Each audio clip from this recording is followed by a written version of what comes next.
Live from Mortgage One Studios, Russ Clark back with you on a Wednesday morning. That's hump day, which means Dean Weingarten's here. Good morning, and sir. I'm glad to be here. Oh, good to have you here. It really is. Let me do the disclaimer real quick. All content presented on the Russ Clark Show, including statements made by guest commentators and callers, reflect the personal opinions of those individuals, is provided for information and entertainment purposes only. These views do not represent the official positions of Mortgage One Studio, its owners, employees, affiliates, or partners. Mortgage One Studios does not endorse, verify, or guarantee the accuracy, completeness, or reliability of any statements made by third parties during programming. You know, I got a couple digital recorders, so I could just put one there, and then you'd have it. And then I'd have nothing to do. You take my job away. Well, that's the trend, automation. But it just means you have more time to do more productive stuff. Eventually, that will be recorded and put into the system. I haven't got that intimate with the system yet. Yeah, okay. I don't mind. It gets me started in the morning. My thought would be a little different. I'd say, if I have to read it every time, one of these times I'm going to mess up. I don't worry about it. Yeah. people will forgive me. That's okay. Yeah. But it might be a little chink, Oh, he said this word differently. That means we can sue him. Yeah. I don't think it means that. But it's a good cautionary thing. And it's something that Edward has brought to my attention. And it was very nice of him. He has people look at it over occasionally, and see, he'll catch me doing something. I think he runs some of my show through AI to see if I make some remark that may be culpable or liable or something to consider. So he does that, but and then I guess it was noticed that I don't even have the get out of jail free card, which is the statement, the first statement, right? And of course that's incorporated in every talk show you're ever going to hear. Yeah, it is. It's just it's become automated. You tend to discount it right off. Well, yeah, but as long as the lawyers don't discount them. Well, no, correct. Right. Now, when you say AI, it's come to my attention that AI has caused people to get into a lot of trouble lately. There was some AI program, some big business client put it out there, and supposedly it erased all of one of their clients' software and files that they accumulated and had like a year's worth of stuff that sounds like that's a problem, irreplaceable. Yeah. And of course, my experience with AI is the large language models are not trustworthy. Well, not only are they not trustworthy, they're actively not trustworthy in the sense they will try to fool you, and they have no concept of truth or not. So they just try to give you what you want. And many times it's false. The only thing that I use AI for to this date has been some research stuff occasionally. And it's like any research, which as you read, you got to be a little skeptical. Well, that's right. And if you check out the sources, right, usually the AI doesn't have the wherewithal yet to fake those sources. Oh, I was going to say, the AI does give sources, and that's actually very helpful.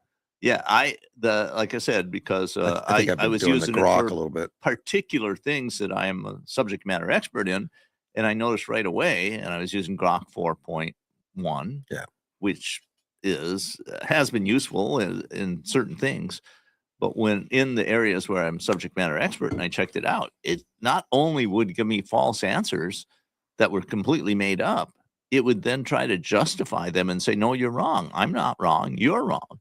I mean, it's just astounding to me to have some computer program, when I know it's wrong, tell me that it's right and I'm wrong.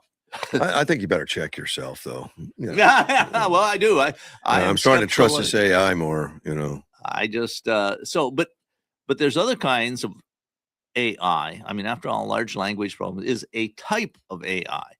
And it is notorious for getting things wrong. There are several law firms that have gotten in trouble because the AI would make up legal cases and cite them in court briefs that they submitted to the court. Very bad. Very bad. That means you need to don't do that. Well, see, you need to have another AI check your AI, and maybe, and that's not, and that's actually that's true. Probably helpful. Yeah. But that's large language, and large language models, they're a language construct. They're not tethered to reality. Well, Where you have some AI out there, and I will cite Tesla's AI that runs its vehicles for full self-driving and eventually unsupervised full self-driving. They have some of that in Austin already, a dozen vehicles or more. Mhm. And that is tethered to reality. Right. Because it's run off the images collected by hundreds of thousands of vehicles and billions of miles. But you know what we need to help you out is more data centers. They're coming. I know. And I was listening. Oh gosh, I've had so many conversations about data centers, and a few months ago I didn't really give them any thought at all. But the conversation of the data centers coming to Yuma, you know, Yes. and Yuma is actually actively looking, and that's through the GEYDC, is actively looking for potentially a data center to come here because it does create some jobs. It creates Right. some positives for the community. And but the amount of people that are stepping up to say no because because it's because of water contamination. I don't know. It doesn't employ enough people. We have better things to spend our money on. I've heard a lot of different excuses. I heard one last night.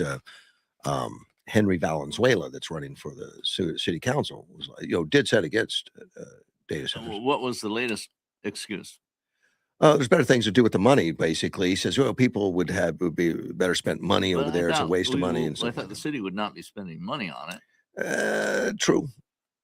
They don't really. You can't waste money you're not spending. Actually, it brings money. Actually, well, that's what I would think. Yeah. I mean, and I'm not saying I'm a little cautious about data centers because I'm trying to figure out just how they produce things.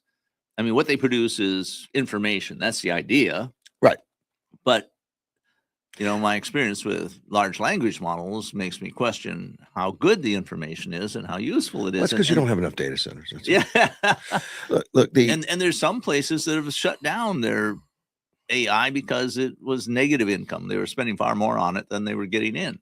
Well, I'm sure we're going to get through that as we're developing and working what does work, what doesn't work. Who was it? Google that came out with an AI and people were starting to use it, and it came out with all this crap, DEI crap, I guess, for there was some of that. Portrait of the founding fathers, and half of them were black. Like, where'd that come from? That was a large language AI, as I recall. Yeah. But I am continuing to pay.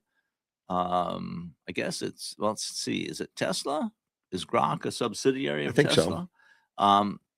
Because I find even the large language AI to be useful to me in very particular ways, which is helping me set up spreadsheets, for example. And to me, it's worth it for that particular purpose. And I talked to my daughter about it, who I think I've told you is an Android programmer and very successful. And she says she uses the AI more and more and more all the time, but she has to supervise and check the AI. That's her major work now, is to supervise and check it. It's still a fairly new deal, so they should check. And I haven't yet learned to use it to help organize my stuff or keep track of calendar and all that. Either. I'm going to. I mean, that's my goal. Wow. Is to start incorporating it more to just get to understand it more. But here's the thing about data centers that I find mind-boggling is how many more they say we're going to need by 2030, 2035, and then it's going to use more power than what we have available right now, and we need to and power and all that stuff. Now, Musk has thought ahead on that and says, well, we're just going to put them in orbit. They'll use solar power, and right now it'll be a lot cheaper than on Earth. And he may be correct. He's been correct about an awful lot of stuff. Yeah. If he's thinking about it, he's probably working on it. He says he is. There's no question. It appears to me he's talking about setting up a manufacturing facility on the moon to make most of the stuff that the AI orbiting centers would use. Yeah. There's been a lot of that talk about the opportunities on the moon would be so good. Well, there's tremendous opportunities. I mean, I was thinking about this 40 years ago. Wrote a paper on it. I just basically parroted what I'd read in the literature, but I had to read the literature at the time. And there's tremendous resources available in space for us.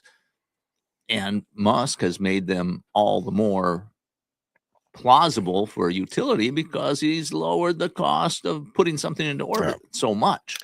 They've talked about putting a base on the moon to actually go to Mars. It'd be best to launch from there, but they would have to manufacture fuel. They'd have to manufacture. And are the raw materials available? Probably. I don't know. They suspect. Well, all you need is ice and power. Yeah. And you can make rocket fuel. Well, there's water on the moon. There's ice, mostly in the shadows of craters. Is the EPA on the moon? Not yet. Okay. It's a concern. But and that's one of the things that I think Musk said too. We escape all this regulatory restrictions when we go into space. Right. So the resources are there. It's a question of how soon we start utilizing them. And Musk is the genius of the age, and we'll start utilizing them faster than anybody else, and that's a huge advantage for the United States. Something I read not too long ago on the moon that really surprised me. I didn't think about it that way, but when you see Armstrong and other people step on the moon, it's sandy. It's kind of like impression. It's not hard packed. There's some sand kicking around or whatever. Yeah, some of it they think is very, very fine. Go ahead. Yeah, but they say that it is all so sharp that it would cut you. You can't. It's not like the sand on the Earth, which gets blown around and it knocks off the edges and all that. That's a good point. This stuff is you can't have sharp edges on the granules. You don't want to put it in your kitty litter box or anything. Not well. You can just break a rock and you'll see how sharp the fragments are. Okay. Well, apparently this is because it doesn't have the atmosphere that we have, the wind and the stuff. That's right. This doesn't have the erosion stuff that we have here on Earth. So they said that's cautionary. You can't just use it or so you gotta be careful with it. Well, you take that into consideration. Yeah. One of the big advantages of the moon is it only has 1/6 of the gravity that Earth has.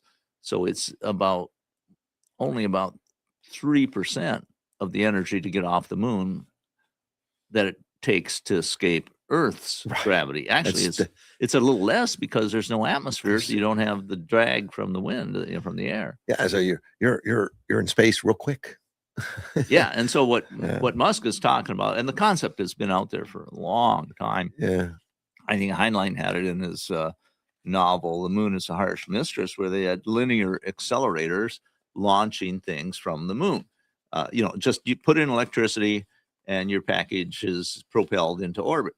And that makes perfect sense with the relatively low gravity you have to overcome and no atmosphere. So Musk is talking about that's how they will get things out of the Earth, out of the moon gravity field, is through linear accelerators. And we're working on that. We have on the Earth. I'm trying to think of the name. We're working on them out at YPG, but we'd have electromagnetic propulsion systems that could propel projectiles much faster than gunpowder can. Okay. And we were working on them, and I think the Navy still kept up the project when they dropped it a few years ago, and then the Japanese picked it back up and made it work. The problem they have with that, there's a couple, yeah, it would wear the barrel out so quickly. Well, yeah. I mean, you're putting so much stress on these things, and you don't have an actual barrel as such. What the Japanese figured out was that the U.S. was trying to use too heavy a projectile. They lightened it up greatly, and then they didn't have the problem, and they could shoot it continuously. It's just a smaller projectile, but it still hits with so much kinetic energy. Well, we were talking about velocities, as I recall, up in the neighborhood of 20,000 feet per second. And how many? What is? And the highest you get out of a gunpowder powered projectile is about 5,000. Yeah, that's part of the beauty of it is it's so fast. And, it's. But the Japanese apparently reinvigorated the program for us, so we're back working on it again. And from a smaller projectile, which in the long run won't make much difference on most of their targets. Right. My memory was that we were working on it. Obama got elected. the program got mostly canceled. The Navy held on to part of it, and then we started up again. So I didn't know. I was not aware of the Japanese involvement, but it could well be. They've been working on it decades. Yes, decades. Yeah, because it's been a couple decades since I remember. And they use that same technology to launch the aircraft now off of the Ford, which took them a long time to calibrate and get that right. It's a little different. Okay, it's the same idea. Yeah, they're using electricity. It used to be steam, right?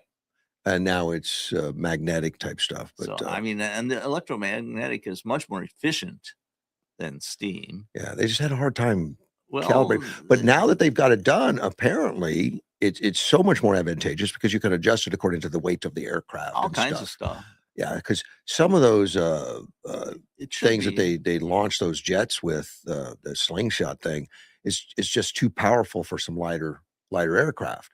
And on the steam stuff, it's a lot harder to adjust that. That makes sense to me. As an engineer, I would say that makes sense. Yeah. Steam to me seems weird. They still use it. Complicated system. Oh, and it's caustic, and it's way less efficient than direct electrical. I mean, that's given you have a nuclear power plant, I would say. Of course, you still got lots of heat available from a nuclear plant too, so maybe steam it didn't matter. Yeah, but I understand it's caustic and stuff. It's the steam. Oh yeah, steam has there are problems. Yeah, and so it causes some. And the electromagnetic launch has problems because it's new, relatively. It took them a long time to get it figured out. Yeah. But I don't know. I think maybe the Ford's the only one that has it. I think you're right. That would have that. And whether we will get more Ford class carriers, I don't know. I mean, yes, we got one coming out now. One being built. I just, we've learned so much about drone warfare and how effective it is. Oh, yeah. I was just reading. We need a platform to launch the drones from, though. Yes, but maybe we don't need a Ford class carrier to do it. Yeah. Maybe we only need one that's maybe we could have 10 of them that are each 1/8 the size of the Ford class carrier or something. Well, the Ford aircraft carrier full operate is the only one. However, the U.S. has planned to build a total of 10 or more warships to replace the Nimitz. So, yeah, they're under construction as the USS Enterprise and the USS Doris Miller. But this administration is more open to innovation and changing realities than any other administration. Trump wants to bring back the battleship. I don't know if they're working on that right now, but that's his deal. Bring back the battleship. Really? Yeah. That doesn't sound like a good idea to me. I have no idea. I'm watching it with interest. Yeah. I don't know, but there's so much to the aircraft carrier now than there ever used to be. Well, yes, and we have more than anybody else in the world by a long ways. I think we have 11.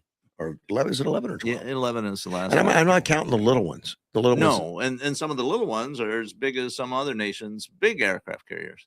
Yeah, well, what is it? Is it the Titan that carries 25 Harriers? Not Harriers, but the F-35s now. It carries 25. But the whole idea of it's not even counted as an aircraft carrier. Of piloted aircraft seems to me to be for combat. Seems to me to be becoming obsolete. Maybe. I don't know. They're still very helpful in the Gulf right now. Well, that's because we got them. We don't have a lot of pilots. We've got the drones have been very helpful too.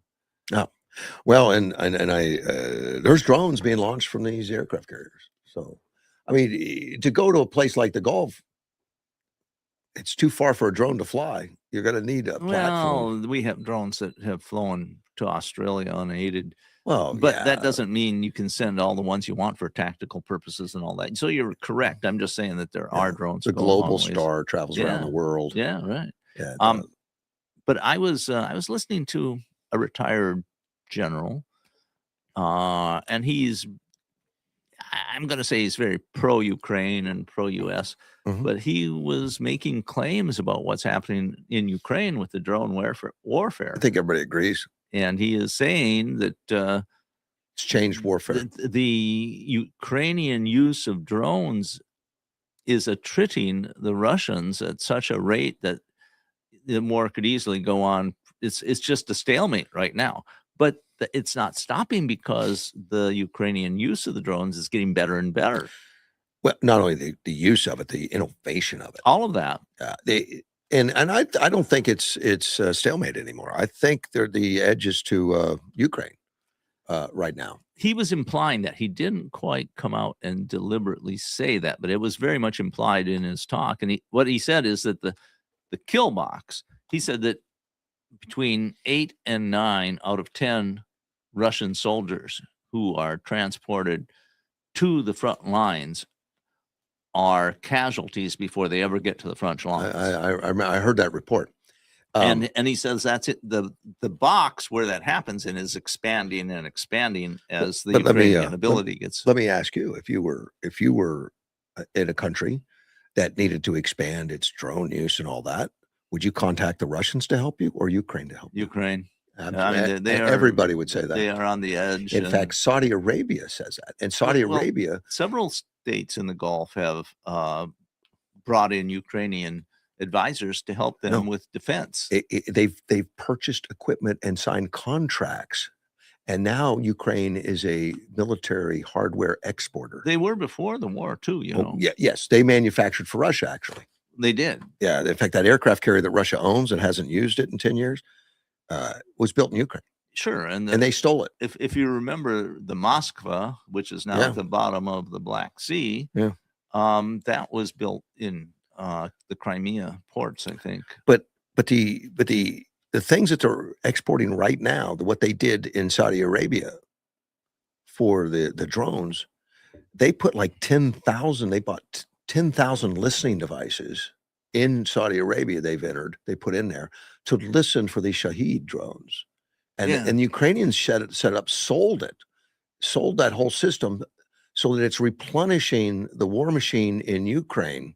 Yeah. And paying for things. And they've started marketing their expertise all over the world now. Well, what I see is that, what's that old saying that I find the mind is sharpened enormously by the prospect of being hanged in the morning. Probably true. So the Ukrainians have been on the edge of being hanged or being destroyed. And so they are extremely innovative and they...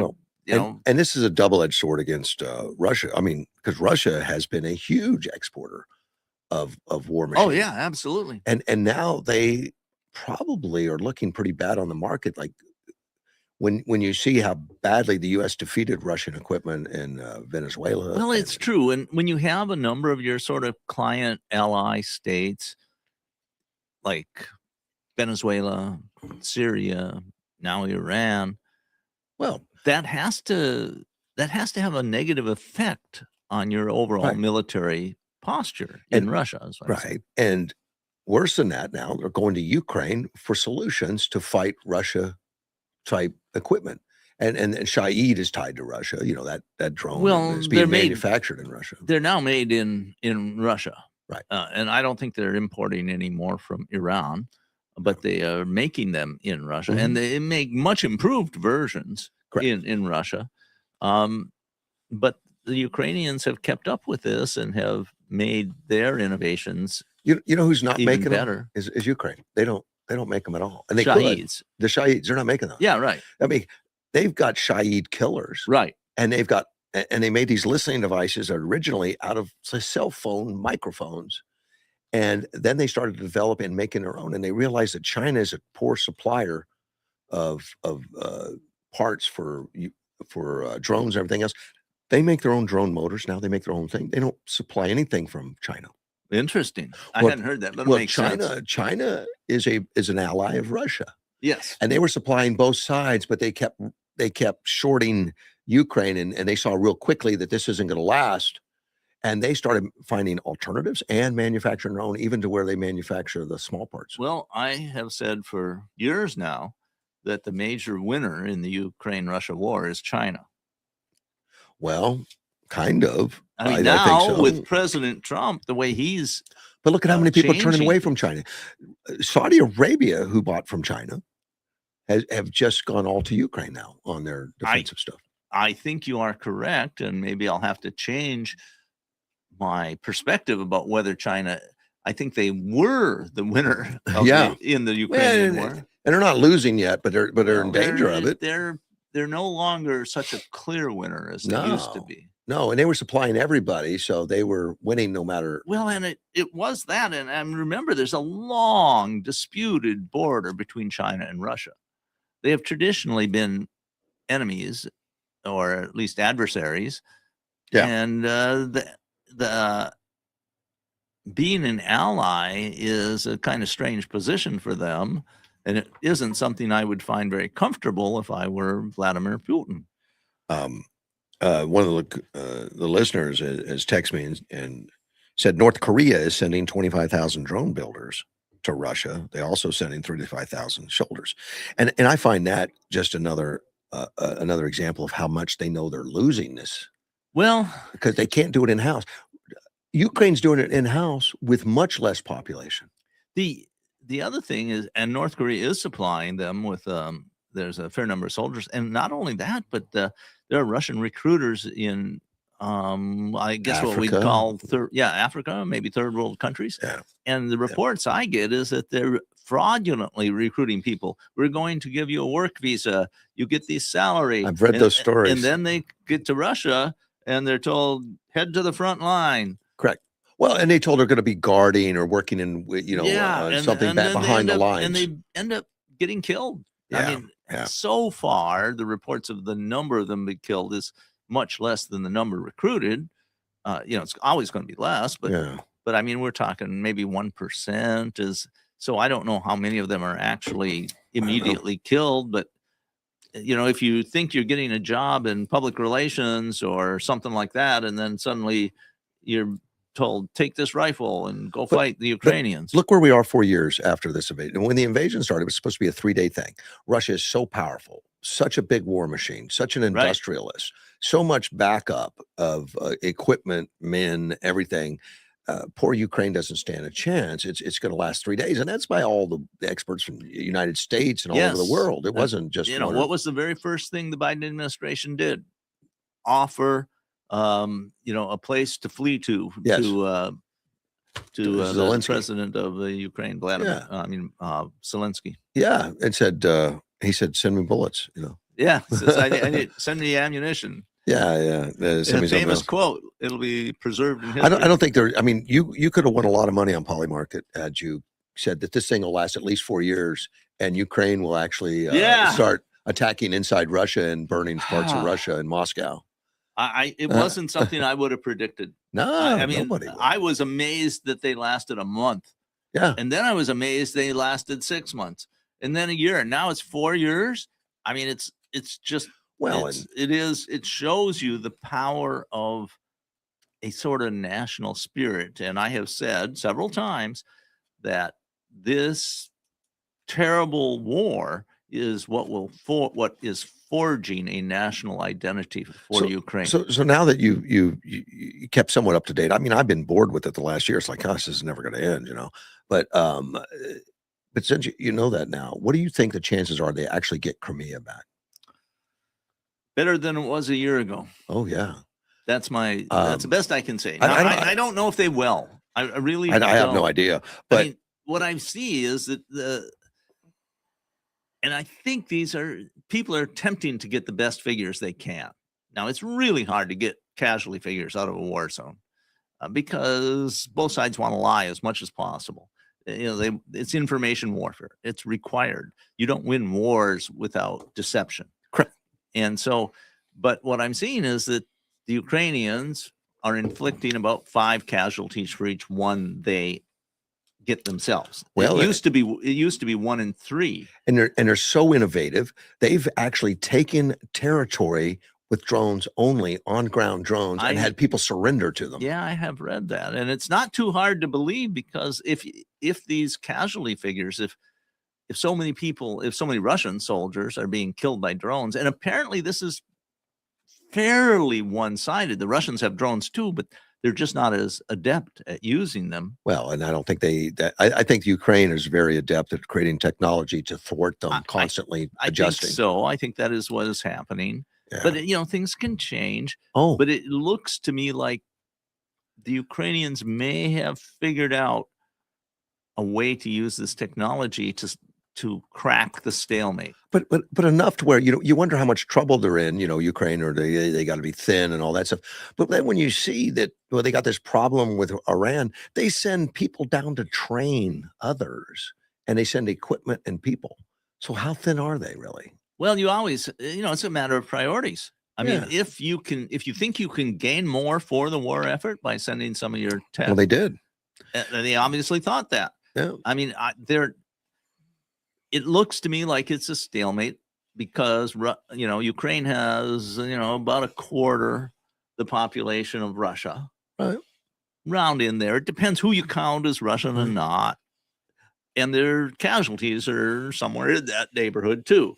That means that both sides are being treated of people, but it appears to me the Ukrainians are more fervent in their desire to defend themselves than the Russians are to advance Vladimir Putin's if the Russians agenda. lose, they go home. If the Ukrainians lose, they all lose their country. There's a big thing to fight for. Exactly.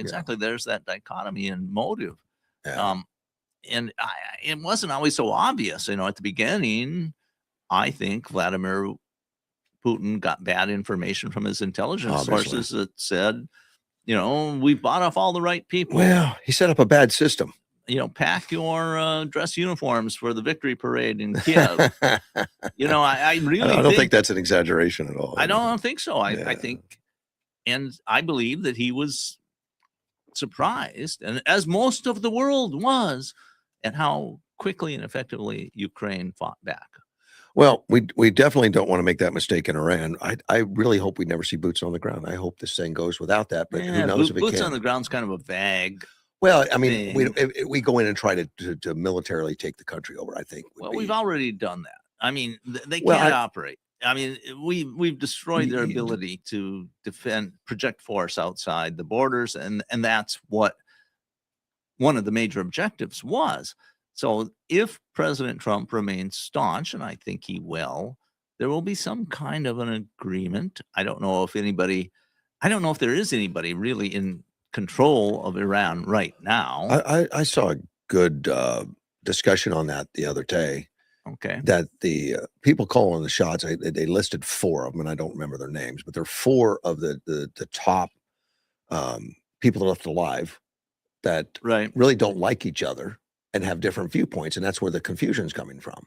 Well, that makes sense. And the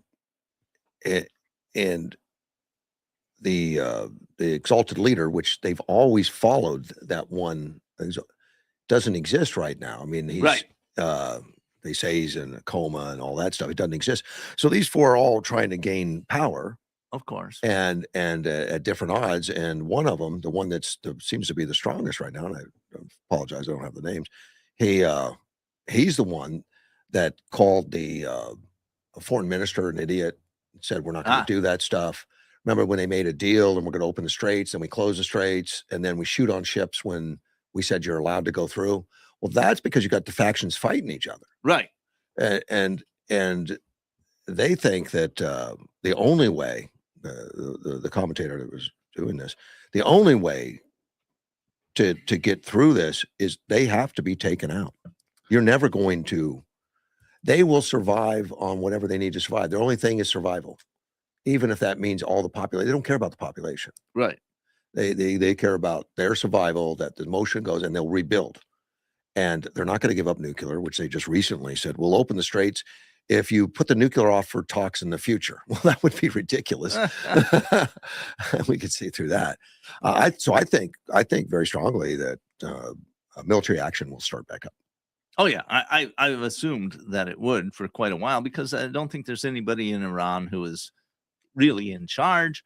And for a lot of the people there who have been in charge and are heading the factions, as you say, there's not much of a backup plan. I guess they could flee to Afghanistan. But apparently the people that are taking bits of charge don't like each other. I mean, they're not a unified group. Factions. There are several factions, I'm sure. And what kept them in line before is the exalted leader. You always had to go his way. So the plan, from my simplistic point of view, would be those that don't want to make a deal die, and those who are willing to make a deal survive. I think they're already targeted. They just But Trump is being very patient. See, that's what it appears, and it may be correct. He probably has reasons. I mean, Trump is so. I think he's such a deep strategist on this. Well, stuff. he's got more information than all the commentators think he does, I'm sure. But and he has been very good at. Well, what we know about Trump is he's very quick to react, very quick to react. This is the opposite of his nature. Don't know. But look, Rosie O'Donnell calls him an idiot. He jumps all over it. And he just reacts very quickly. And my listener said Russia underestimated Ukraine. Sounds like that the U.S. did with Iran, which I think is premature to say that. I think so. Yeah. I think just the opposite. I think we overestimated them. I think our planners and President Trump were amazed at how quickly we were able to destroy their ability to project force and to defend their airspace. And I think they're realistic about what they think Iran has left. They say they have 1,000 missiles. Probably they may not have the launchers they want. But it's hard to know. Yeah. What they do have is they still have significant ground forces inside their country. Not that those are superb ground forces, but they're there. At times they've even begged us to invade. They don't mind throwing the fodder out there, the ground forces. And they know that would make it really tough for us in the States. Having troops die on the ground would not be pleasant. Well, that's correct. But I mean, the big card that I don't think anybody knows for sure how it will happen is whether or not there will be enough of a groundswell of internal action against whoever is there in Iran in order to get a regime change. Well, you're still watching Tulsa. You see some of the fighting in the streets and some of that non-military that's on there. I mean, he may exaggerate how much it is, but there's a lot of pictures, a lot of video, and reports of desertions from troops and police officers and stuff. But how big and how much, it's a big country. It's very hard to control a country intimately when you have virtually no control over your airspace. Well, and they've always controlled it through fear. Oh yeah, that's been the big motivator for probably over 40 years, 47 years. Yeah, it's a tough one. And so, if people see a chance to fight back and if people start getting away with fighting back and they aren't immediately killed, that gives other people hope. And this, a big factor here is communications. And I don't think the regime has very good communications, but it's hard to know inside the regime. And if the U.S. could get communications through Starlink to enough people that have an alternative communication channel, that'd be very important. My fact checker sends me some stuff. First thing I asked him this morning, because I read Six Flags, and he's very involved with a lot of entertainment business. Okay. He has some interest in Disney and SeaWorld, to name a few. I can't remember them all, but he does do in those kinds of parks. And in Six Flags, they have a new owner called Enchanted Parks. I thought it was they bought up a part of Six Flags. Correct. They bought the one in St. Louis and a number of others. Yeah. So on opening day, they had a lot of fighting and arrests and stuff from gangs of kids that were not happy waiting in line. Yeah. It didn't close it down, but I'll tell you more about the story later. And I asked him, I said, "Do you have anything to do with it?" And he says, "I have stock." And I've been disappointed with the folks at Six Flags as they've got Taylor Swift involved, and the stock tanked. So that was not his most happy investment. But they all can't be true winners to begin with. He said, "Soviet power is a myth. Great show. There are no spare parts. Nothing is working. Nothing. It's nothing but painted rust. But you need to keep the Russian myth alive to maintain your military-industrial complex."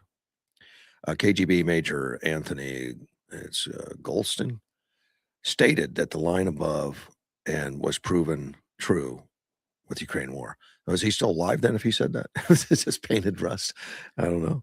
It hasn't been the Ukrainian spirit, but rather Putin was using marketing and advertising to scare the Ukrainians in the world. What Putin found was that fighting a war in reputation only is not a means to win. The Iranian UN delegates have said that they can win this conflict if they can get to January, knowing that Democrats will end the conflict to embarrass Trump without saying it to protect Democrats. Yeah, that could be very reality. Well, that I could think be reality. it's really interesting, but I'm not sure it's a very good strategy. No, to depend on your allies in your enemy's homeland. You know, I don't think this idea that we oppose the war because Trump is bad is resonating with the American people. It resonates with some because they've been using that fuel for a long time on the Democrat side. Yeah. If Trump likes it, it's bad. Look, they want to tear the ballroom down. It hadn't even been built yet because it has Trump's name on it. Yes. This is Trump derangement syndrome, and it's irrational. And the Iranians see this, and they think that they understand. I mean, it's not. It's about the only hope they really have, right? Because they're totally outclassed militarily. And so they hope that they'll get a page from Vietnam and win the war in the American media. You say that, and Edward just put it worked for Vietnamese to use Democrats to scream. The war ended with the U.S. withdrawal. But Vietnamese was a different thing than what's going on in Iran. Well, the big difference, there's a lot of differences, but one of the major differences in terms of that strategy is that in Vietnam, during the Vietnam War, the American media was essentially 99% controlled by progressive ideology. Correct. But today it's not. But also we did a really crappy war. I mean, the war plan was what? Defense. I don't know. I had so many people that were so disappointed. It doesn't seem like we're doing any of that now. We're serious about it now. Let me take a phone call real quick. Go ahead. Gilbert, you're on the air. Good morning, sir. Buenos dias. How are you? Good. I'm listening to your show as I'm doing my room. You see that card I sent you? Yeah, the one that Get a Rope Club. I didn't even know those existed. Yeah, I have one of the 5, I believe. Yeah, and I mean, I know he always said that, and that was John Phipps. He was on the air for a decade or better, and he right for you. That was his answer to dumb stuff. Get a rope. Yeah, get a rope. Yeah, very cowboy. Very cowboy. Yeah. I thought I'd just do a little reminiscing with you. Yeah. I was listening to some stuff last night and this morning, and I was listening to this woman that she was proud of her daughter. This is on Facebook, of course, so we can see if it's the truth or not. But she was saying that she was so proud of her daughter when her teacher asked her, why doesn't she stand up for the Pledge of Allegiance? And she said, with what's going on in America today, she don't feel the need to stand up because she is totally against what this president's doing and how he's taking care of America. We're talking about a 7th grader or 8th grader. Wow. So short-sighted. Yeah. So, she's brainwashed from what she at home, at the news media, the whole 9 yards, what's going on. Now, I'm laughing at this Jimmy Kimmel, what he done the other day with the First Lady. Yeah, kind of insane that it goes on, but yes. It was pretty nasty. Let me give you the difference from 1964, March of 1964, when John Lennon stated the Beatles were more popular than Jesus. Yeah, I remember that. After that? Yeah. What happened after that? They burned them. Yeah. They burned them. They were outraged that this guy would make it something like that. Right. How outrageous it was. Now, Jimmy Kimmel comes on television that he's also, he's backed by Walt Disney, who owns ABC. Right. Who makes that statement about the First Lady? You have the glow like an expected widow. Right. And you would think that the whole population of America, news agencies and the whole 9 yards, would want that guy kicked out, expelled, and thrown out and tarred and feathered. Well, what I'm getting at is the difference between 1964 and where we are today, how some of this trash is acceptable by the American population. Big differences, yes, and it's what we have to deal with. But we can handle it, buddy. I think so. Oh yeah. Should he lose his job? I think so. That's up to Disney, and Well, I understand. if I was Disney, understand I think I'd find another way to go. But yeah, I believe in the First Amendment. Sure. But we also say what you say must face your consequences. Yeah, James Comey believes in the First Amendment too. Yes, yes. What I'm getting at, if this would have been a one-time incident that he'd said something like that, you would look at it and his explanation was he was just saying, he's the difference in age. But if he wasn't on Trump all the time, as he has been, then you look at it in a different way. And that's how I'm looking at it. If this was the first time situation, he said something stupid like that, then okay, yeah, that's a little funny. But since he's been hitting on Trump all along, it wasn't about the age difference, in my opinion. Well, I would agree with you, but that's what he says. So yeah. So I hope there's some consequences to his verbiage. Absolutely. Yeah. Absolutely. Because we got to start sometime, right, Russ? Well, you look at all the senators, the Democratic senators, they've been talking vile violence. Well, and I think Caroline Levitt did a great job of pointing all that out, but the Democrats all pushed back and called Caroline Levitt disgusting and terrible. Right. But and we all know that the Democrats they are ruling the media. We know that. Yeah. They are in control of the media. But anyway, I thought I'd just bring that up as I'm working on my robe and working outside. All right, buddy. Well, you go get a rope, man. Yeah. Hey, by the way, Carla, happy anniversary, girl. Good for you, man. Stay on the good side of that. Thank you. You got that one. Bye. Bye-bye. Yeah. I have an alternate thought on this. Kimmel does this, and you see it on the left. There's all this vile hatred out there. I mean, it's really nasty stuff. It's real stuff. But I'm not so sure that works for them. I think it reinforces this shrinking bubble they are in. Yeah. And the rest of the country doesn't see it as positive or good. And I think they may lose votes over this. I on the surface think you're right. I'm always amazed, though, when so many people embrace this action by Kimmel.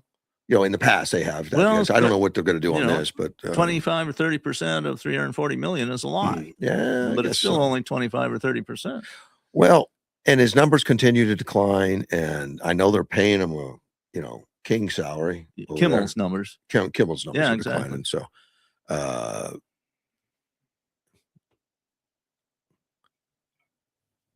I mean, he's raking in a lot of money. He's really doing very well personally. Yeah. But I'm not sure that it's positive for his political goals. And you even had, we talked about it a little bit, that Barney Frank came out and said, hey, and Barney Frank's always a far, far leftist when he was in office. And he came out and said, hey, we're going too far to the left. We got to work better at fooling them. I'm paraphrasing. Well, you don't have to on Carville. He absolutely says that directly. Yeah. Just shut your mouth and just get elected and then do what you want to do. Basically fool them. But it's having a difference. And you read this article I gave it to you this morning about Appalachian voters, and that's West Virginia. Right. And some interesting statistics here. Now, West Virginia is a conservative, Republican, they are. red, unlike Virginia. And they used to be one state. They broke away. Before the Civil War. Yeah, before the Civil War, they were one state. West Virginia broke away because Virginia wanted to promote, slavery, hang on to slavery and stuff. And West Virginia said, I'm out. Right. We're conservatives. And they're more red. It was a radical position. Although I understand if you take one county out of Virginia, it's red also. Yes. Yeah. And I'd like to see that. I think Arlington. Yeah, I think I'd like to see that happen. That'd be great. Well, there was some flipping around of Democrats and Republicans, and as there is in every state all the time and all that. This one is impressive, though. According to the West Virginia Secretary of State, Chris Warner, reported that 68,235 voters have changed party affiliations since January 31 of 2024. The biggest changes, 16,910 voters switched from Democrat to Republican. Now that's huge. And then there's another 20,003 unaffiliated also moved to GOP. Very big numbers. At the same time, 12,299 Democrats left their party to become unaffiliated, which is amazing. So 16,000, almost 17,000 of the Democrats left to become Republican, and another 12,000 left to become unaffiliated. Well, now there was on the Republican side some changes too. 7,559 dropped their party affiliation. And it doesn't say they went to Democrat, just dropped their party affiliation. So they took a gain from Democrats and independents of about 27,000. I mean 37,000, and then they lost 7. That's a net $30,000 gain. That's in less than 2 years. Yeah, and I think that is happening over a good part of the country. Oh, that's crazy. Now 5,000 moved from unaffiliated to Democrat. So they did pick up some from unaffiliated. Sure. Republicans picked up 20,000. They picked up 5. And there's 2,399 switching from Republican to Democrat. So there was about 2,400 went from the other way. Yeah. But again, when you compare that to almost 17,000 that went to Republican from Democrats, and only 2,400 went from Democrat to Republican. Those are huge numbers. Well, and what you also, I mean, you look at the overall numbers, and it's roughly kind of the same numbers for Republican and Democrat, a little higher there in West Virginia, and then almost as many or a few more independents. So there's still quite a lot of independents. I was surprised that so many independents went to the Republican Party. Well, I'm not 20,000 of them. Given the facts, I mean, the Democrats have not been very appealing lately. And I think President Trump, while I still can't say that I like his presentation, but it is so effective. I think he's appealing to a lot of people. And of course, the economy has gotten better, and there's many things that are positive happening. The line that I found a little humorous is the next statistic where they showed the total numbers for the whole state. There's 519,756 registered Republicans in the state. Only 327,000 registered Democrats, and 300,000 independents. And then they put the comment in there. Well, the latter two, meaning the Democrats and independents, outnumber the registered Republicans. Yeah, that's pretty funny because you can't depend on those independents to go with one party or the other. In fact, they usually split. That's like putting some hope out there. Yeah, hopium. Yeah. But look, when you add the Democrats and independents together, you get 620,000. That's only 100,000 more than the total Republicans at 520. That's really that's impressive. Now in the state of Arizona, we don't have anything like that. I mean, we've got a majority Republicans in the state, but I think independents still outnumber us. Yeah. Just on their own. Right. No, correct. Well, so it's, but I do think this movement in registration, at least what I'm reading, is overall across the entire country, we're having a fair number of switching from Democrat to independent or Republican, and at higher levels than the other way around. Yeah. Oh, if the rest of the country's anything like West Virginia, which I doubt. I don't think it's quite that. This is prevalent, but it is there. Yeah, this one's remarkably big. I think to see that. Well, I always found West Virginia kind of weird because for decades they voted Democrat. They did. And then I thought, why are they voting Democrat? Well, because their grandfathers did, whatever. But it look at what a huge majority of Republicans they have registered. Correct. And that's happened in about the last 15 years or so. 20 years. Maybe. Yeah. But they made huge moves since January of 24, which right. That's really well, January of 24. No, let's see. Is that correct? Yeah. Yes. No. The election was in 24. So in November. Yeah. Right. So it was January of 25 when President Trump took office. Correct. So this was in the year before he took office. It started in the year, but it includes his first year too. It includes those 2 years. Oh, it's these both numbers. Years. Okay. These numbers include both years. I for some reason I was thinking it was just the 1 year. No, so it's a 2-year deal on that. But that's more reasonable. It's a huge percentage of changes that's going on. Well, Trump has been taking big risks. I mean, this war with Iran, I think he looked at it and said, we have to do it. I think he's absolutely correct with that. And no other president was willing to.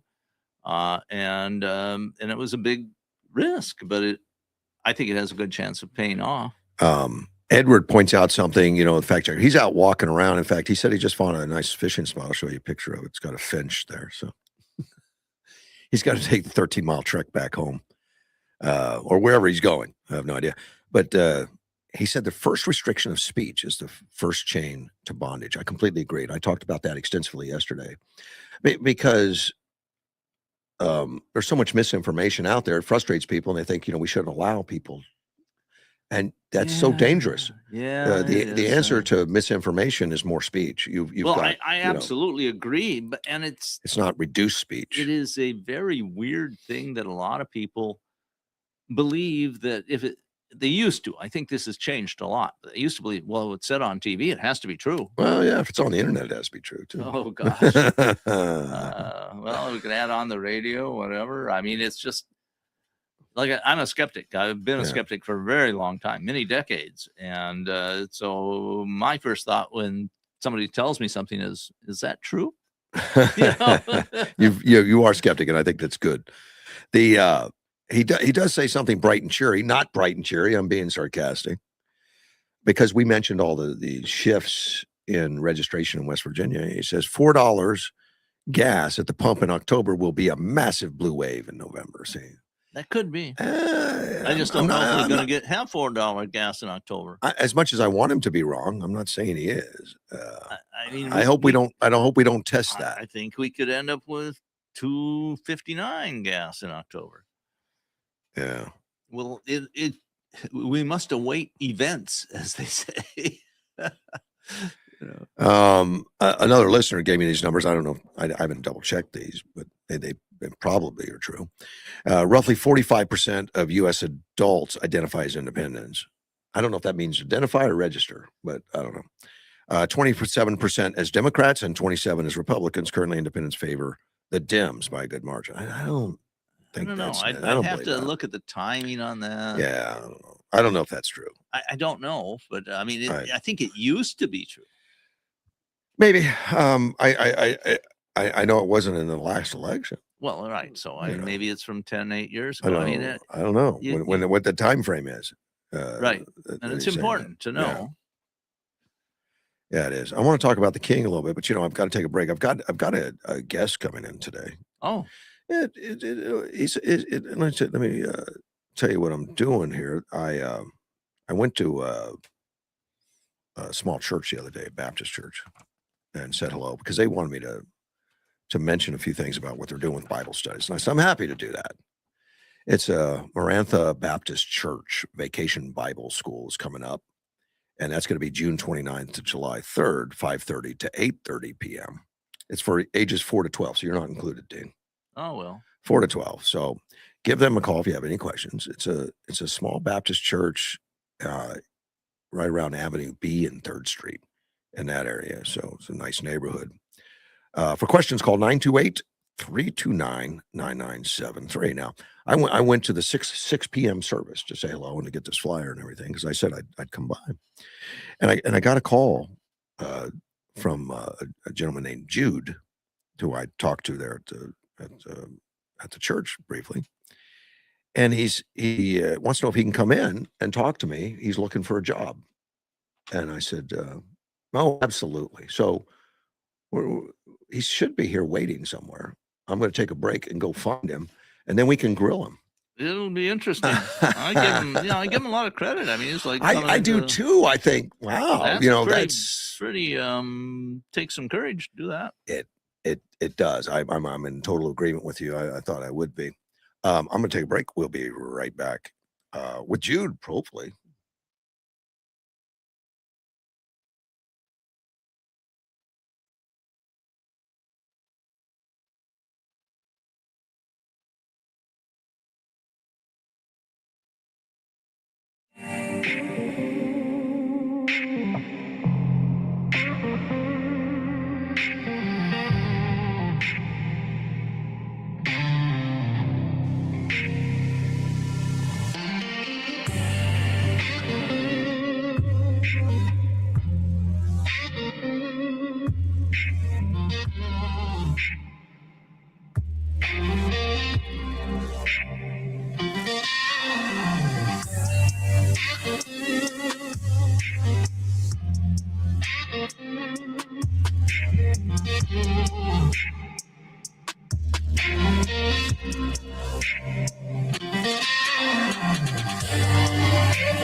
And we're back at Mortgage One Studios with Russ Clark and Dean.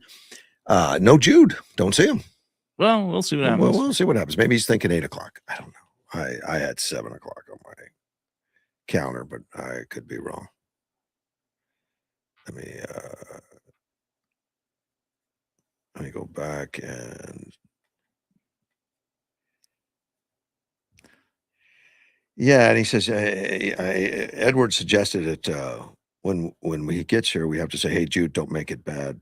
Yeah, you're old enough to know the reference. Look at that. Yeah, look at that. Very popular song back in the That's day. a lot better comment than we're going to lose the November election. Thanks, Ed. Well, I think that's a possibility. Of course it is, and history would be working against us.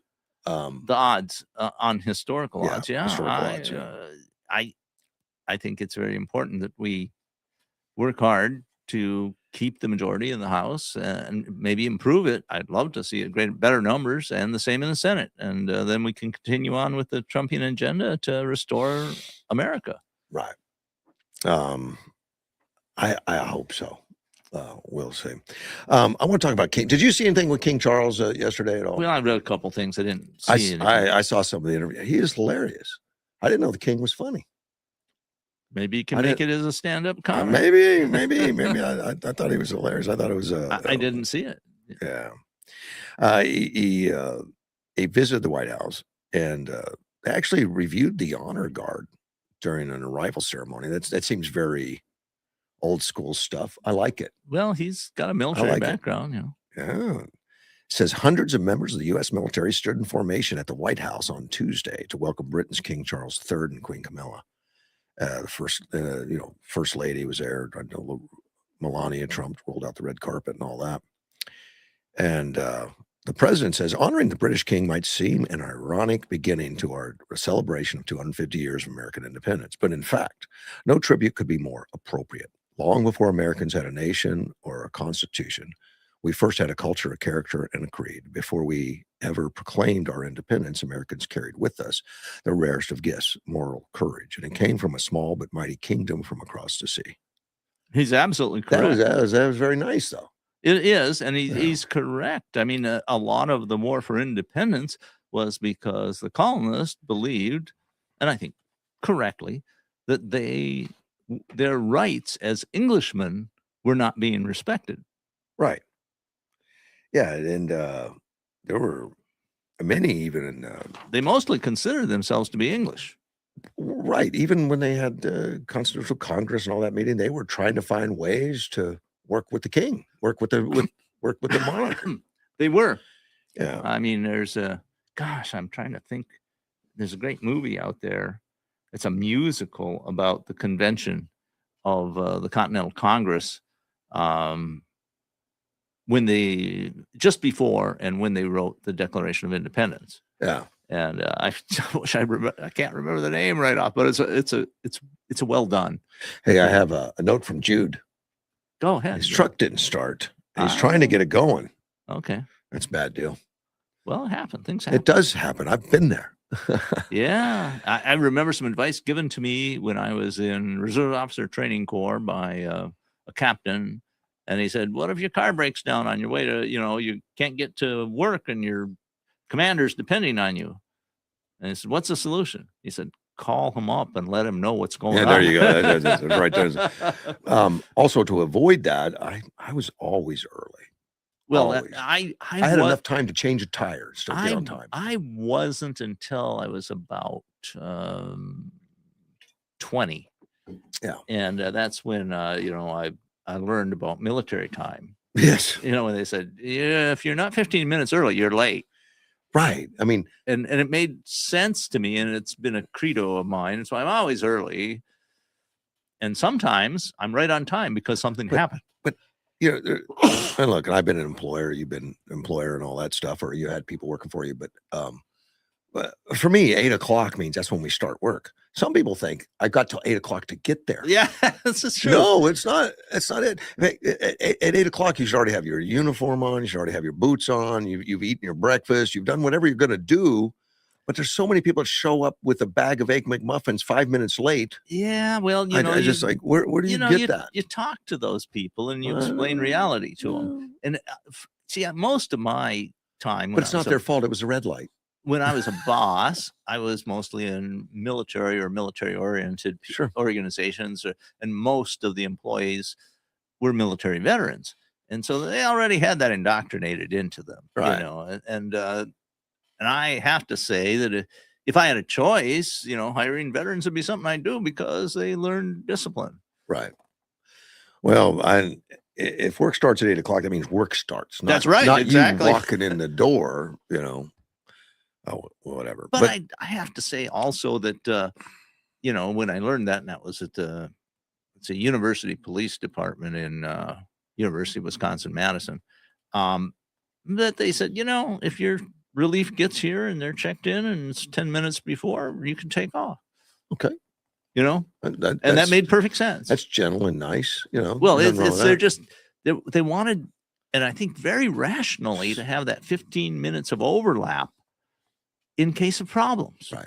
And it's got to be that way. I mean, if you're running an organization where failure is a very, very bad option, where it doesn't mean that the ice cream is late to somebody's dinner, but somebody could die. You want that overlap. Well, you need it. When I worked at a union shop in Harrington, Delaware, but the time clock would be rounded to the nearest quarter hour. So if you were there at 8:05, you got credit for being there at 8. Oh. 8:08, you got credit for being there at 8:15. Man. So what if there was a big line at 8:06, Yeah. Well, I didn't accept all that as really. Getting back to the king being there, they had everything out. The Fife and Drum Corps was out there. The President's Marine Band, of course, was out there performing both national anthems. 21 gun salute. I'd have liked to have been there. That'd have been fun. It would have been interesting. It would have been interesting. And the President and the King went on to preside over the first ever pass and review conducted at the White House, which featured 300 U.S. service members. Nearly 500 personnel drawn from all 6 branches of the armed forces were present at the event. And the occasion also marked the debut of the Space Force Honor Guard detachment. Cool. Yeah. Do they have like phasers, or they wearing guns? What do they got? Well, I think they use ordinary armament. For the Space Force, I'd expect they'd mostly have pistols. But the it's the Space Force. People had talked about it in science fiction circles and such, but it just makes so much sense now. And it's going to grow and become important. And eventually it may be the most important force. I didn't understand the importance when they first started it. I thought, what do you get a Space Force? What, to watch the satellites or something? But it's a lot more than that. It is. Yeah, I mean, space is essentially the ultimate high ground. And it makes sense. And I didn't understand as much as as now reading what's going on and how much they involved themselves in the Venezuela thing. I put it this way, he who controls low Earth orbit controls the Earth. Mm-hmm. So it's Elon Musk, then, is what you're saying. I'm saying he's the future. Yes. And we have a tremendous advantage now for maybe a few years where we're the only people who can put lots of stuff into orbit cheaply. Yeah. The king also had, and the president had official flyover of 4 F-35s, which is always, we get that every day here. We're very fortunate to get that every day.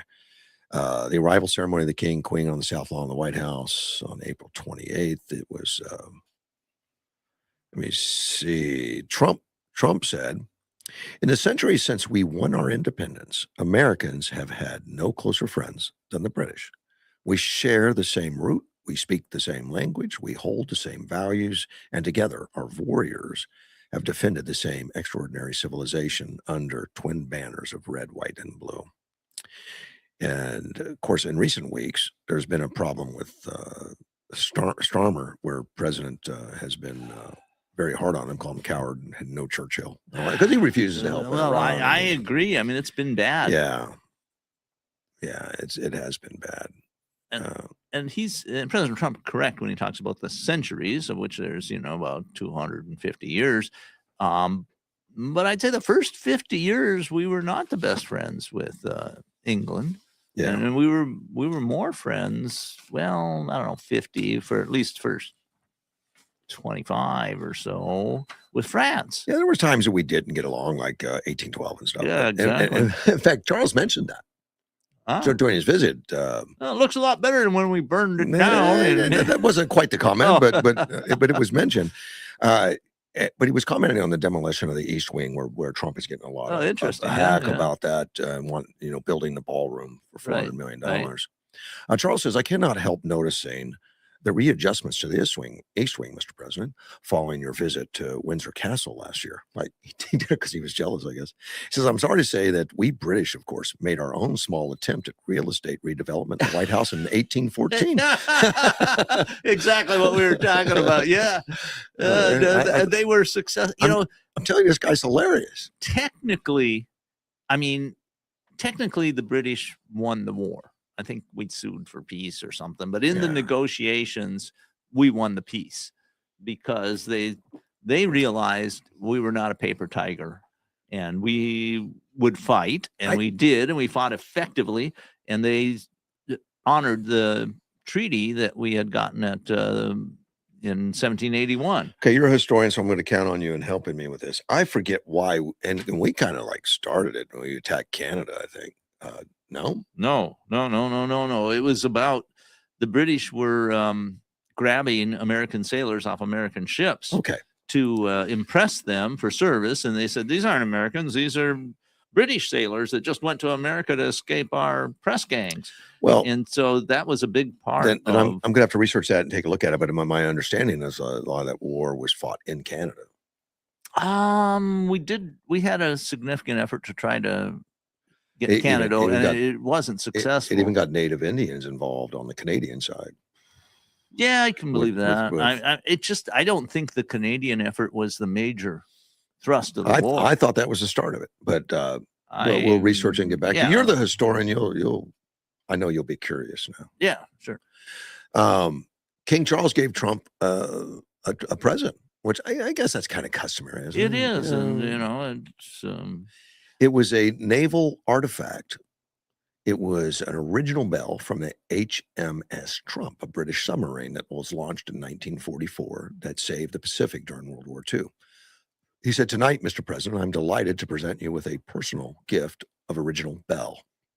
noting it may stand as a testimony to our nation's shared history and shining future. And should you ever need to get a hold of us, just give us a ring. You know, I told you that guy's hilarious. He should be a stand. He is. I mean, and the British government in the He's last better than Jimmy Kimmel. Yeah, in the last few years has not been reliable at all. No. And it's really sad to see how far the British have fallen. I think this is the lowest that I can think of historically. He did mention NATO and his concern about NATO because Trump has rightfully said that it's, outlived its usefulness, and why are we even in this thing? But he noted how both the U.S. and the U.K. have supported each other in their darkest days and at a critical time with the establishment of NATO in 1949. During World War II, at a most critical time in the darkest days of the 20th century, American leadership helped rebuild a shattered continent, playing a decisive role as a defender of freedom in Europe. Both sides remain committed to backing Ukraine amid its war with Russia, which began with Moscow's invasion more than 4 years ago. The key in keeping NATO countries together is necessary to prevent further tensions between Europe and North America. We and I shall never forget, not least as freedom is again under attack following Russia's invasion of Ukraine today. Our partnership in NATO and ORCAs deepen our technology and military cooperation and ensure that together we can meet the challenges of an increasingly complex and contested world. And that's an appeal that I think will mean something to Trump. Yeah. I mean, it's better than calling him an idiot. Yeah, it's nice words. But, it is nice. I would say I'm surprised he didn't mention that it was England, Britain, the UK, the British Empire, I guess I would say, that held the ground against Nazi Germany in the early years of the war. I mean, there was about, I think, almost a 2-year period where America had not entered the war. And basically, the UK stood alone against Nazi Germany. Now, we were sending them some materials.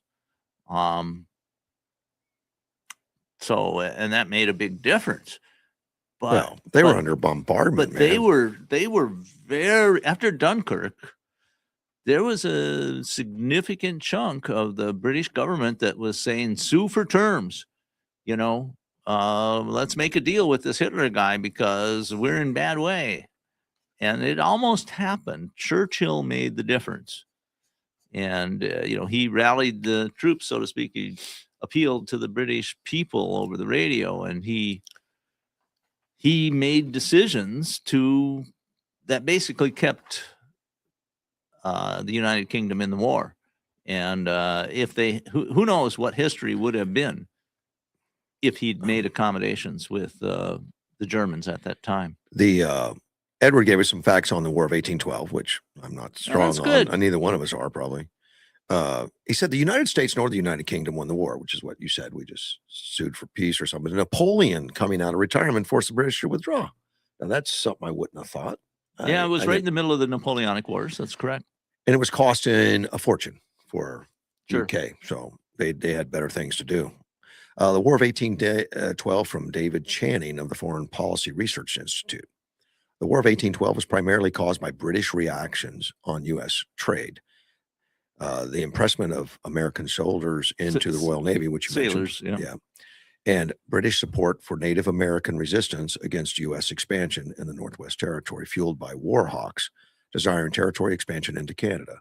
The U.S. sought to defend its national honor and sovereignty against British maritime interference during the Napoleonic Wars. So that's pretty close to what I said, I think. Yeah, I'd still like to know more about that Canadian stuff. We tried to bring Canada into our orbit or to align with us both during the Revolutionary War. There was talks at times of occupying Canada and making it part of the United States. We came pretty close. Yeah. We almost took Quebec, but we failed.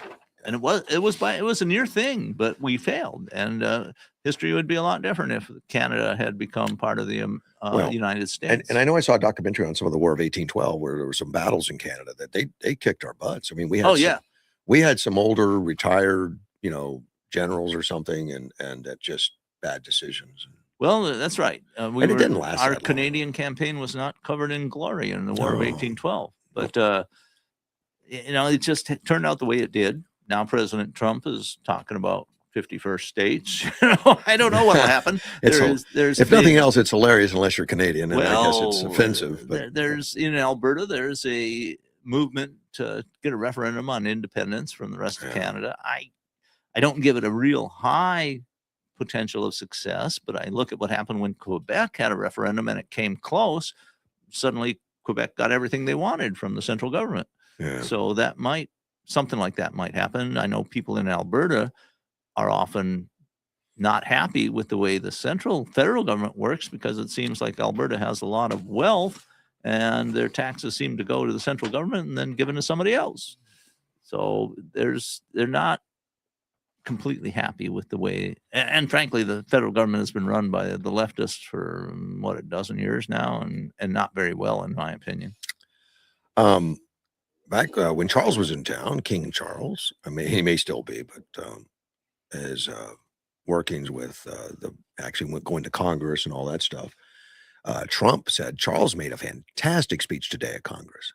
He got the Democrats to stand, and I've never been able to do it. Well, Trump has a sense of humor. I mean, he really does. He says, I couldn't believe it. They liked him more than they'll ever like any Republican or Democrat. Actually. Well, the Democrats liking a monarch. Who would have thought it? Yeah, there were no King's protests going on. I mean, no King's protests going on. Yeah, with the actual king. Yeah, with the actual king. Yeah, there was. I didn't see any of that. That's kind of funny to think about. Okay, Edward sent me facts on the War of 1812.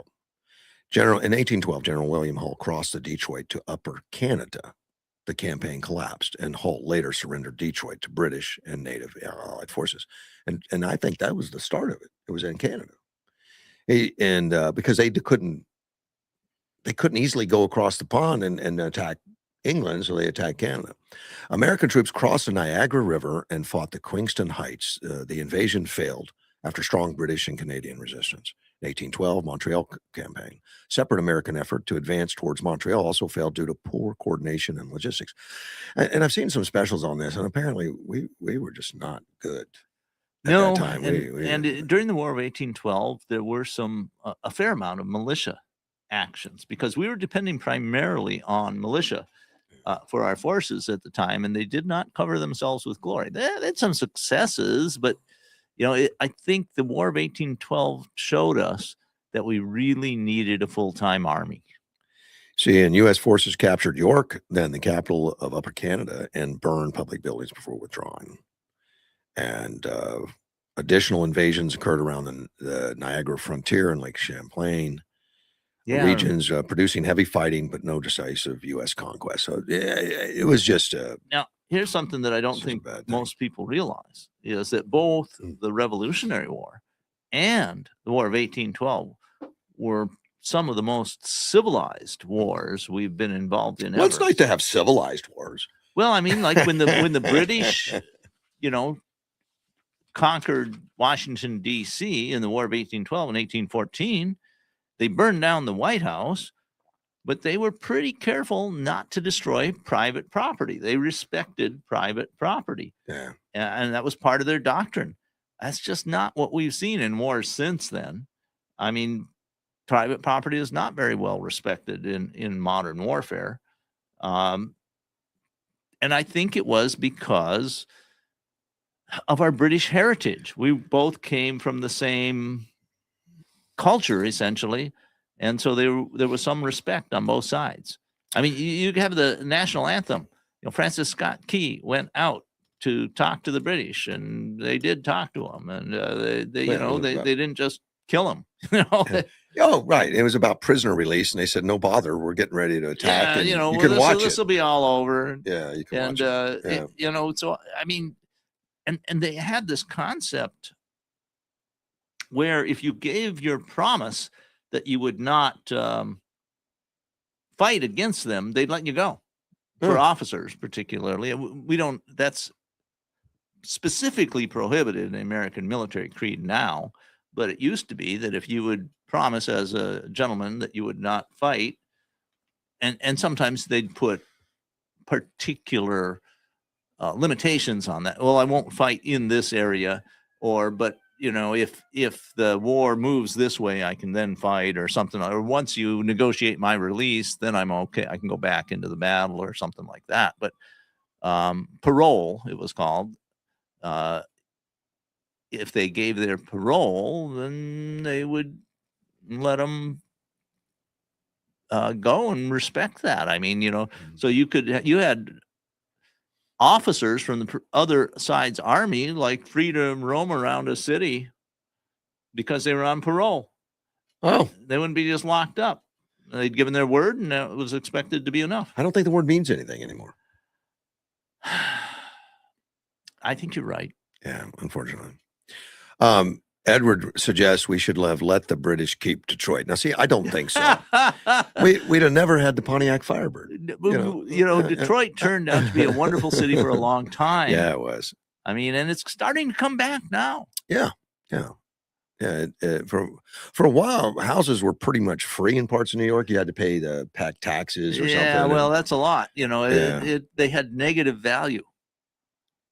Yeah, negative value, exactly right. And it wasn't a place you wanted to live. Well, and that's it. I mean, I looked at that. I thought, wow, if you can buy a house for $1, and I think there was something like that. And then I found out, oh yeah, but you got to pay a couple $1,000s a year taxes on this place that's derelict, and you got to chase the crackheads out. Yeah, I said, not unless you're willing to set up your neighborhood militia. Yeah. But I guess it's turning. It's turning. It is. Everything I read is that property values are going up, and crime is down, and the police chief there, I think, is Craig. I'm not sure if he's still the police chief, and he's done a pretty good job. Crime rates are down, murder rates are down. Speaking of which, the murder rate in the U.S. is at the lowest it has ever been in recorded numbers. Well, I know. I just saw some Democrats the other day giving Trump credit for that. Really? Okay, I'm joking. I haven't heard any of that. It's never happened. But it's just amazingly low. And if you look at the trend, it's been dropping for a long time. Yeah. What if it has anything to do with ICE? I think so. Yes, I do. I think all of the attention given to ICE, going out and being out there. Yeah. And that if you were a criminal, you're saying it's a good time to kind of lay low. Right. And then I think that's part of it. A lot of if you're a criminal, you've already been taken and sent out of the country. Well, that's the other thing. Some of the worst have been already deported, or they're self-deported, or whatever. And I just, yes, I think that is part of it. But like I said, the trend from about the 90s, I think the highest was about 93, 94, around in there for homicide rates. It was up right close to about 10 per 100,000. And then it gradually dropped off, and there was a little bump up under the Biden administration. And now it's at 4, which is the lowest it's ever been. It may actually be a little below 4. Some places are bucking the trend, like Chicago and stuff. Oh yeah, you have ups and downs all over the country, and there's always a question of how well you measure this, because frankly, a lot of people just disappear. You don't know if they're dead or just ran off or living under a different name, or or went to their home country. Who knows? So if a person disappears, was it a homicide? On both coasts. If somebody, takes a body out in a boat with a lot of weights, it's hard to recover or figure out it was ever gone. Yeah. Well, too many cameras out there now. That's a big thing. Don't. It's really hard to get away with crime now. Which is good. Yes. Which I think is something.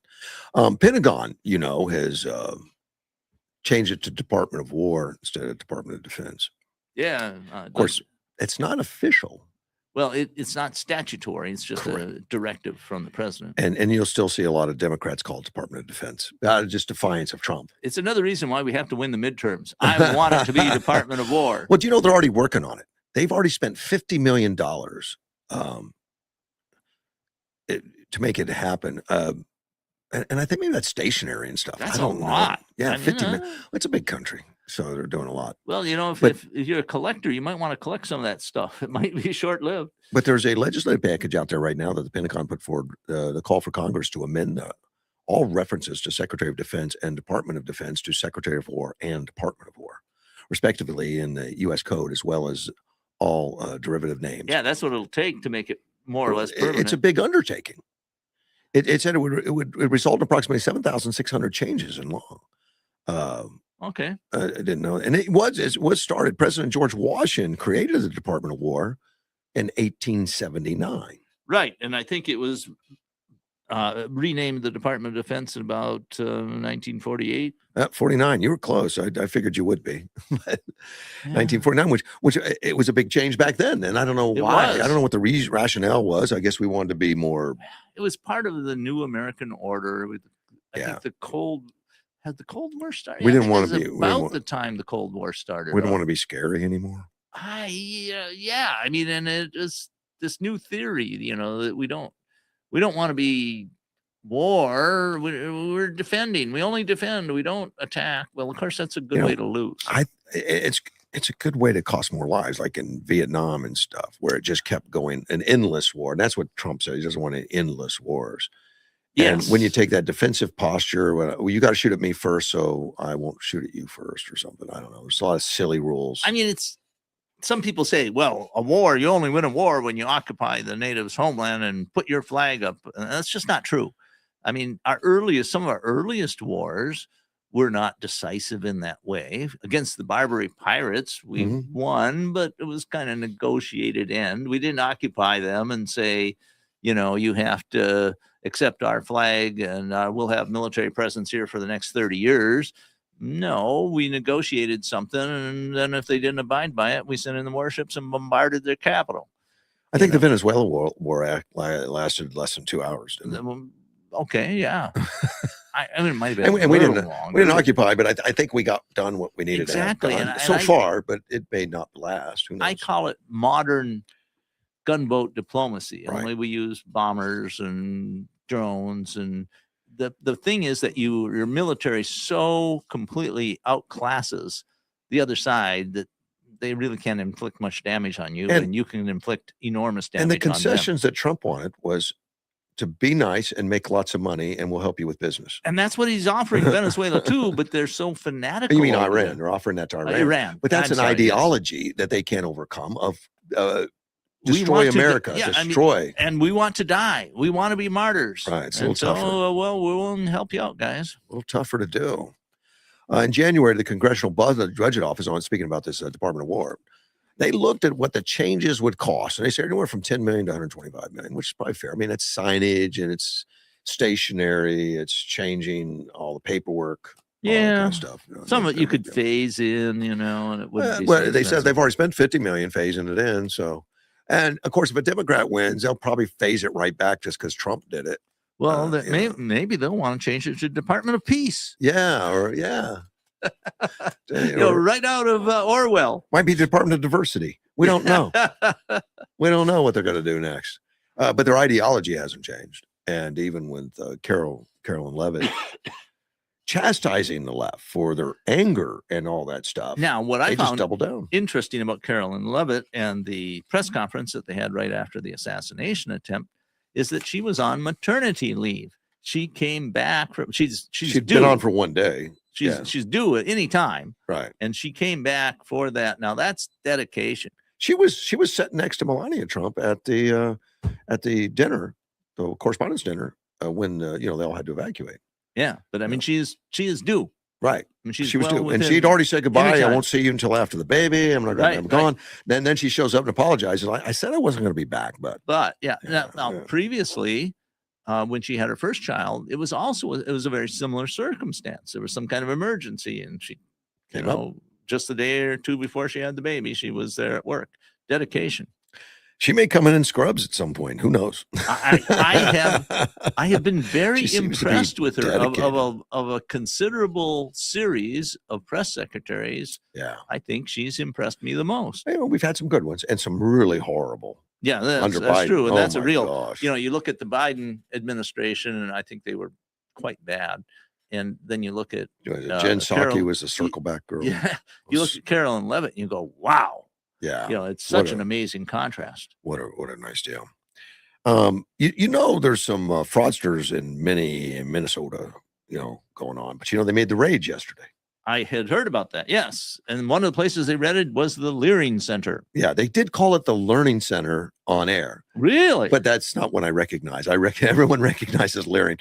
Well, yeah, because of all the publicity, after 7 years, they did change the name to Learning Center. They did. It had been up for 7 years, the Leering Center. I didn't realize they actually changed it. Yeah, they did. They changed it. Oh, the Somalis were scrambling to get things right and everything. Well, when they showed up, when the FBI showed up and all that, making all the arrests, the anti-ICE protesters showed up, and I said, "Sorry to disappoint you guys. We're not the ICE." Yeah. well, you're with Trump, aren't you? Good enough. I think they just withdrew. I don't think there was any problems. You know, we're here to make arrests. You guys want to get involved? You know. Well, after that, and this is a former NFL player, Jack Brewer. He's a former Minnesota Viking captain and a Minnesota Golden Gophers football, some kind of star. He said he allegedly saw Somalian fraudsters buy luxury sports cars during his playing career with the Vikings. It was going on then. Yeah, hasn't he been a voice, against all this fraud for a while? Yeah, I don't know. I haven't picked up on it. But he says he witnessed the FBI conduct raids on the alleged Somalia fraudsters at the center of the year-long Massachusetts welfare scheme. He says Americans should celebrate today. Finally, we have an FBI that is actually sticking up for the poor in this country by stopping this corruption that's happening in Minnesota and the surrounding areas, where they're literally robbing the orphan, the widow, and those in poverty. Thank God Kash Patel and the federal government are stepping in, because they are the only ones who will even attempt to police this place. Minnesota will not police itself. Now, no indication on Tampon Tim, the governor, have any congratulations for Jack's observations at all, because he's been, I wouldn't expect it. He's been quiet apparently since yesterday when it was first announced. He's kind of, and he's such a vocal weird guy, attacking Trump constantly, going to a foreign country to attack Trump and all that. Yeah. And now that this went down, all of a sudden he shut his mouth. Yeah.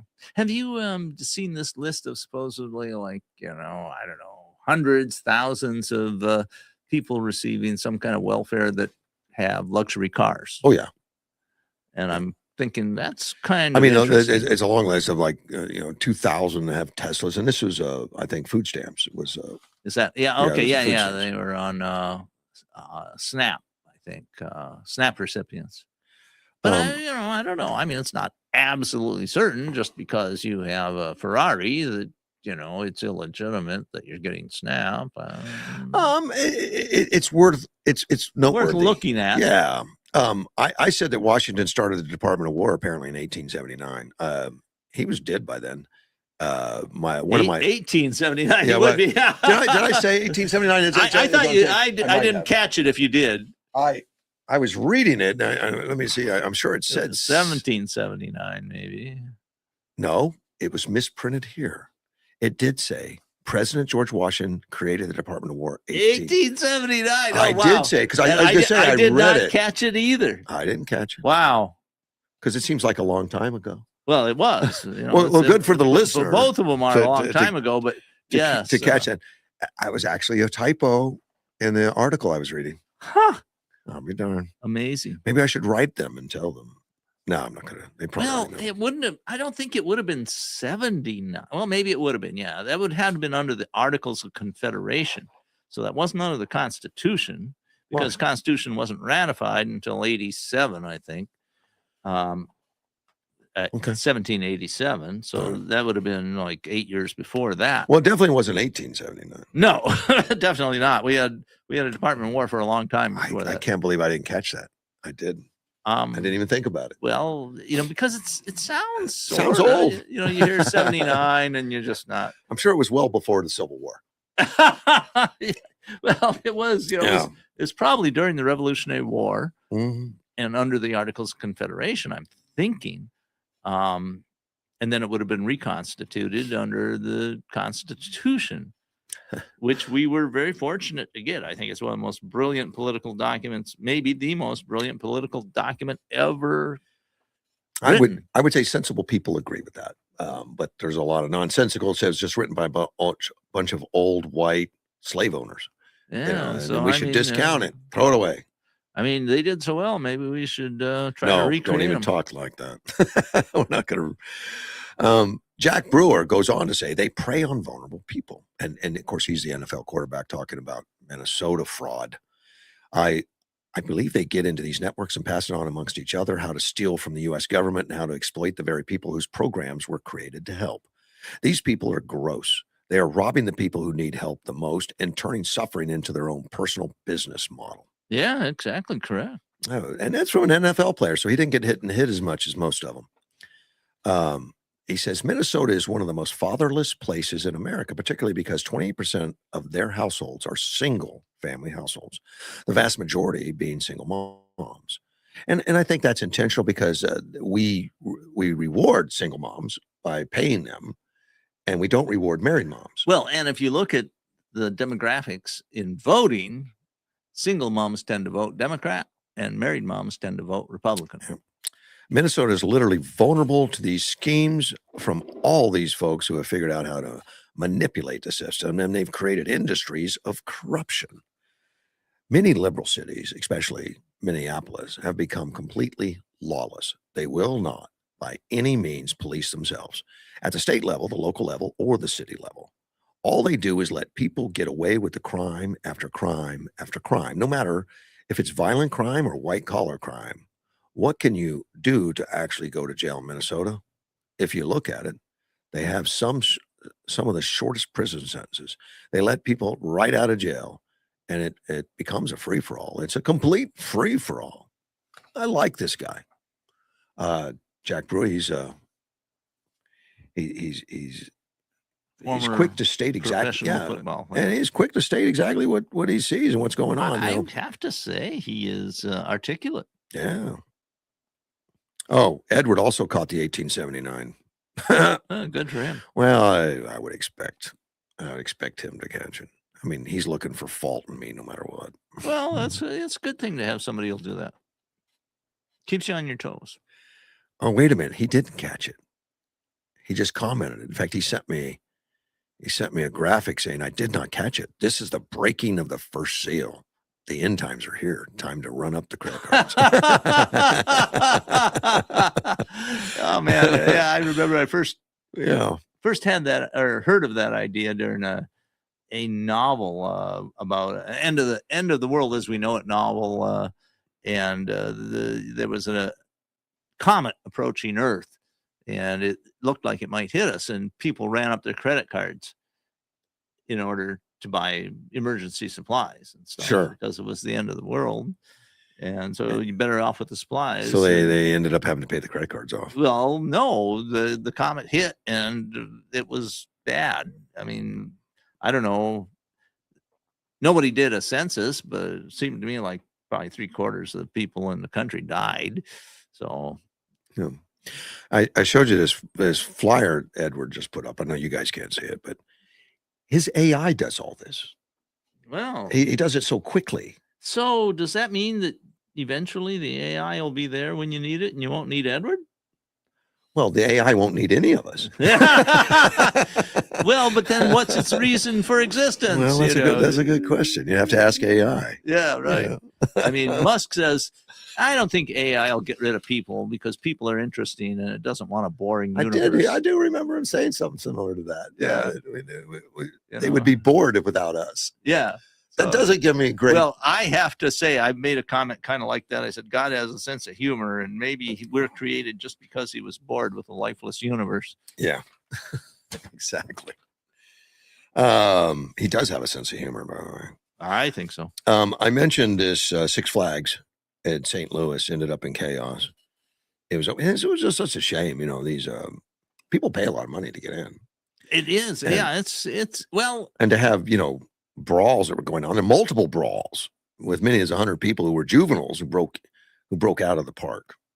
Yeah, broke out. I think broke out. Broke out. The brawls broke out. My daughter talked about how they took their children. I mean, the 3 kids, so it's 5 of them. Yeah. And with parking, it was like $300 just to get in. And this park was one of the 7 that were just recently sold by the main Six Flag companies. And then this article states, it says, with scooters everywhere, you turn clogging up sidewalks. I guess a lot of scooters on sidewalks to let tensions erupt. This was going down on day 1 of the new season in the spring to get those expectations in the books. So, and they say it was frustrated people behind scooters. Are there that many scooters out there now? I don't know. I see a fair number. I've been wondering about them. They seem. I don't have one yet. I don't either, but Yeah. but it does. I mean, they're not big. You know, they're not. They don't take up a lot of space. You could Nah. fold them and tuck them under your arm. It's not too much trouble. Oh, they're bigger than that. I mean, some of them I'm seeing bigger than that. I could pick one up, but I wouldn't want to walk around with it. Well, it wouldn't be hard to take into an elevator with you. Nope, it wouldn't. You could get them in there and they've seen them, but I guess they have excelled the number of scooters out there. There's the number has increased significantly, and electric bikes too. I see a lot of electric bikes around. And you better leave my electric bike alone. Look. I've been reading now. Hawaii just put in a bunch of rules on electric bikes. Oh, really? What'd they say? Well, they all got to be registered. Oh, Now, look, I don't want to register my firearm, and I don't want to register my electric bike. All right, you leave that thing alone. Wow. But here's the problem. The problem is there's people that are stupid, and there's getting these electric bikes that are doing 40, 50 mile an hour. Oh, that's and they're running into traffic, and they think, they don't have a license, they don't have insurance, they don't have anything, and it's a motorcycle basically. Yeah, but we see that with gas motorcycles too. Lots of it. Yeah, well, these you don't even pay insurance for, and you're all over the place. You're on sidewalks, you're out there running over people. It's not a big portion, but it's enough to be noticed, and a lot of manufacturers are advertising these with 2,000-watt bicycles. And just to put in perspective, the electric, the EV bike, which are pedal assist primarily, for us old people that can't pedal hard, we should just pedal lightly. 750 is the maximum you can have to get a class 2, what they call a class 2. And a class 2 is generally accepted everywhere as same as if it were a bicycle without, okay. And it's got a maximum speed of like 20 miles an hour. And it basically is going to give an assist. It's not meant. Well, 20 miles an hour is a very respectable speed for a bicycle. It is. And it's built to handle it. They disc brakes and all that kind of stuff. But there's a lot of bicyclists that can do 20 mile an hour. Again, there's bicycle guys that can pass an EV bike. Oh, there can be. I know that. But I have been passed before by regular bicycles. Sure, I believe that. So it's not outrageous to go 20. No. And most people on an EV bike don't do that. I mean, that's their upper end. But it is great. I see so many retirees and older people on these bikes that would not be biking if it didn't have the assist. Sure. So they're kind of, there's people out there hot dogging it and probably ruin it for others. And when I ride fast. I do, but I'm away from cars and I'm not. Well, I looked at them. I tried to figure out whether you would save money with an electric bike. I think so. And if you'd use it enough, yeah. And the big question is what's the maintenance on the bike? And the bike tires are quite pricey. So, and they don't last for a real long time. 2,000 miles. Yeah, that's not a lot. Well, considering the tires on my car go 60, 70,000. Yeah, but you're not going to drive your bicycle to Texas and Wisconsin. No, but we're looking at a per mile basis. Right. I mean, I was surprised. And let's go back 50 years ago when I rode a bike to commute into my graduate student work in University of Wisconsin. I rode about 3 miles, 4 miles one way. Mm-hmm. And it made sense because the traffic was so horrible. Right. It wasn't that it was actually cheaper because I figured out the per mile basis and it was about comparable to a car. But parking, you don't have to park a bike. I like it primarily exercise, getting out and all that kind of stuff. Yeah, there are advantages. I'm not saying that. But look, I've got less than 3,000 miles on my bikes, and I've had them. My one bike, the one I ride, is a little less than 3,000 miles, which is a lot for a bicycle. And my maintenance, because I wrecked it. No, I've broke some mirrors and stuff like that, and I've fallen down. Have you had to replace the tires yet? Yes. Oh, yeah, okay. I'm on my second set of tires. Yeah, and they're still pretty decent. I'm not in a hurry to change it, and I don't have a high quality tire. My tires was less than $100 for a change. For both? For both. Yeah, it's not bad. Yeah, less than both. But I've gone through more inner tubes because I had to learn. Sure. I had to learn how to get away from the stickers and stuff, that'll puncture tires around here. So, and now I've added things to my bike that I don't get punctures anymore. Well, you look at where people are much poorer than in the U.S. Yeah. And small motorcycles and bicycles become the preferred method of transportation. Motorcycles are not legal on Bike Pass. Even I'm the small talking about ones. other countries. Oh, yes. Like the Philippines or in China, China's getting more and more cars now because they're getting more prosperous. I didn't buy the thing to work, to save money on it. I wanted the exercise. I wanted to. Well, and there are advantages. Yeah. Parking is a big one. In a lot of places, parking is at a huge premium and it costs you hundreds of dollars a month for a parking space. I take mine to the gym. When I go to the gym, I'll ride the bicycle with some exception because I had the surgery, so I didn't ride it for 2 months. And it's about 7 miles. Oh yeah, that's not bad. I can get there just as fast as I do in the car. I believe you because there's no red lights. I'm doing the canal banks and stuff. Okay, yeah. I cross some streets where there's some lights, and the streets I cross are lightly. They're not very heavy traffic. In that 50-year-old commute I did, I was only slightly slower than cars because of the traffic. Right. So there'd be a light backed up and I'd be going past cars, and then they'd pass me when the light turned the other way and so on. I mean, the big thing was parking. But there is maintenance if you crash it, There are little things that go wrong. It's electronic. There's electronic things. In fact, I've got an electronic part of my bike right now that's it's not working properly. And the other big limit on bikes when you get into the northern tier states is snow and ice. These things are pretty good against that. Well, they're pretty sealed. They're sealed up. And I've got an advantage because I have my own bike stand, so I can lift it up off the ground, put it on the stand. And I do that. I keep it at Precision Automotive, where the shop, and I just put it right in the lobby. I put it on a stand, and then the guys come over and help me. All the auto mechanics help you fix it. Okay, fix it. Yeah, because they want it out of the lobby. Oh, I got you. So, I put it right in the lobby, and they say, "God, what do you need, Russ? What are you doing?" Yeah. Well, okay. So it's a little bit of psychology on your and they come over. Because they got the tools and everything, and they're very nice about it. They come over and they fix bicycles. Well, it's nice when you have several professional mechanics that work for you that want to help you out. And they've learned bicycles, okay. Particularly Chris. Chris comes over. It's part of just getting me out of the office. As soon as the bike's fixed, I'm gone. So, okay, let's get rid of him. So, I've had to put a new chain on. Chains will only last about 3,000. I still have the old chain on it. I bought the new one. I haven't put it on yet, but they're not pricey. This stuff's not really expensive. Well, like I said, when I was looking and doing the cost, I found that per mile, it wasn't a big saving over cars. Yeah, the electricity is negligible. It's not anything really on electricity. No, that's nothing you're going to. Yeah, but the tires were a big thing, and just general maintenance on the bike. I really haven't. I have to change the brakes because I told you I drive fast. Well, I've noticed and I stop fast. Yeah, I've noticed that. So I've changed brakes about 3 or 4 times. Little bitty brake pads like you'd see on a car. Right. Disc brakes. Really easy to slip in and out. And it cost me $5 to change pads. Yeah. It's not. And it's a good thing you're watching that because you can wear them out and then you cause damage. Well, I noticed they need it when I can't stop, and then not the best time to notice. It's time to change pads. I can't stop anymore. I got to get back to the Six Flags St. Louis. The brawling that went on, multiple brawls, opening day, new ownership. The chief, Eureka Police Chief Michael Wergers.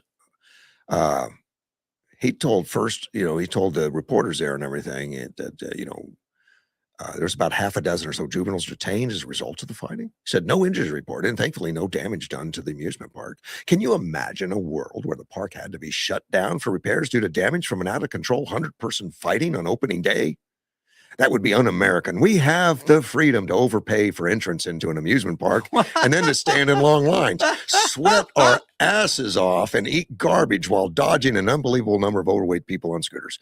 I was prepared to be extremely upset on behalf of the people of Eureka, Missouri. Had they gone beyond closing the park on opening day early, I don't want to see anyone denied the joy of your average trip to Six Flags or any other amusement park for that matter. Did he really say He that? really said this. That sounds like a Babylon Bee article. He says, think of the Dippin' Dots, an amusement park many years ago was the first place that I was introduced to the ice cream of the future. That is what experience is taken from a small child. Get it together, people. We can't have that. Interesting. This guy could make he has a writer at heart. That's a Eureka police chief. Wow. I wonder if he composed that beforehand. I really like that quote. We have the freedom to overpay for entrance into an amusement park and then stand in long lines, sweat our asses off, and eat garbage while dodging an unbelievable number of overweight people on scooters. That's a heck of a line. So he's standing up for our rights. Well, but I'm thinking what the park might have thought. Hey, could we use a different police chief maybe? I think we have a great police chief here in Yuma. I don't think he would write this, but that's not a common thing. That's one of the reasons it stands out. I'd be interested in a police chief that has a sense of humor.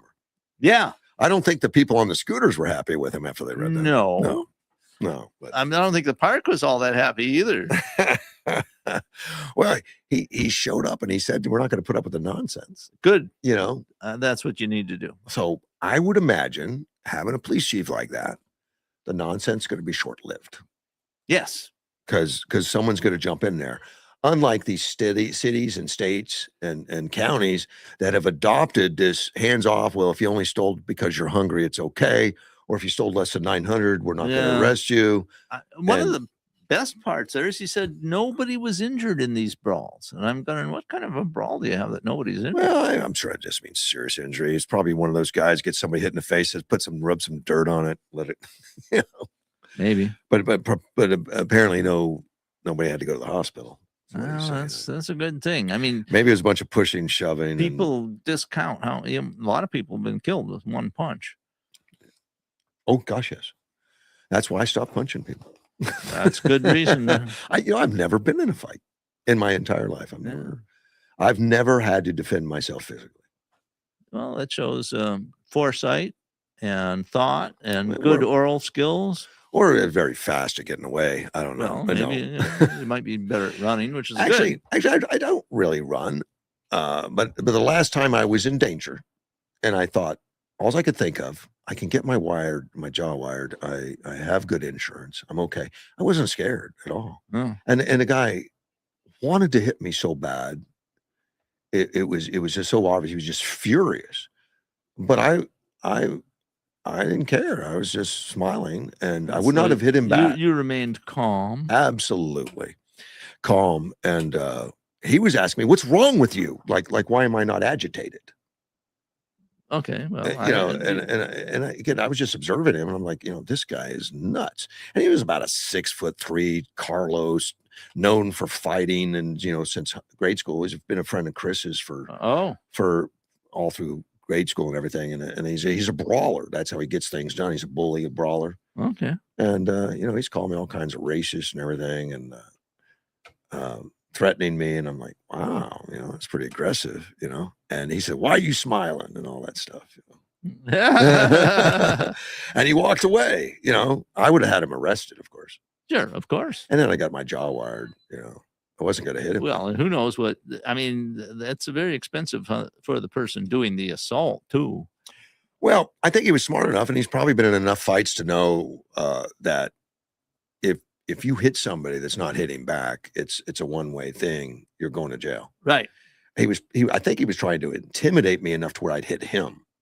Yeah, is my guess. It's very possible he might have figured. And that way he would have had it open. Yeah, right. Like then you can retaliate, and it's me against him. So I'm just curious if there was a camera going on. There was. Yeah, it happened at my shop. I thought it might have.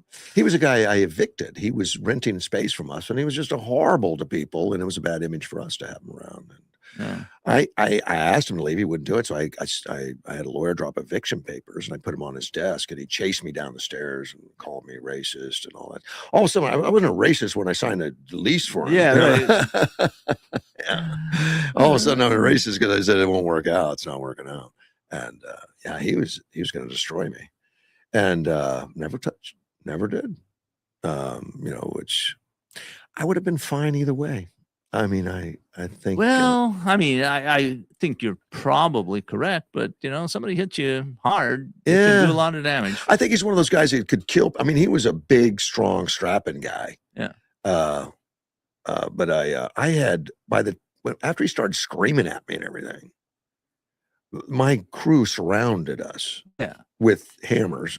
Oh, or a crowbar or something. I don't know what they had in their hand. Yeah, well, and the odds changed a lot. But I still wasn't going to hit him. No, but you didn't have to. You had a crew. The question that the crew all asked me afterwards is, "My God, how'd you do that?" And I didn't know what they were talking about. They said, "You didn't even get mad. You just stayed calm." Well, how do you do that? It's an important skill. I didn't think anything about it. Getting agitated wasn't going to help me. Right. And all that stuff. We already had someone agitated. It was okay. If he's going to hit me, he's going to hit me. There's nothing I can do about it. And I didn't think that didn't bother me. I didn't cower, and I guess he's used to having people. Yeah, probably. Please don't hit me or something. I don't know, but I wasn't that guy. So. I mean, those situations get out of hand, and bad things can happen. Yeah, I was glad that it worked out the way it did, and he left, by the way, which is good. That's what you wanted. He stole a few things and took some stuff he shouldn't have, but I didn't care. Just get rid of him. Let him go.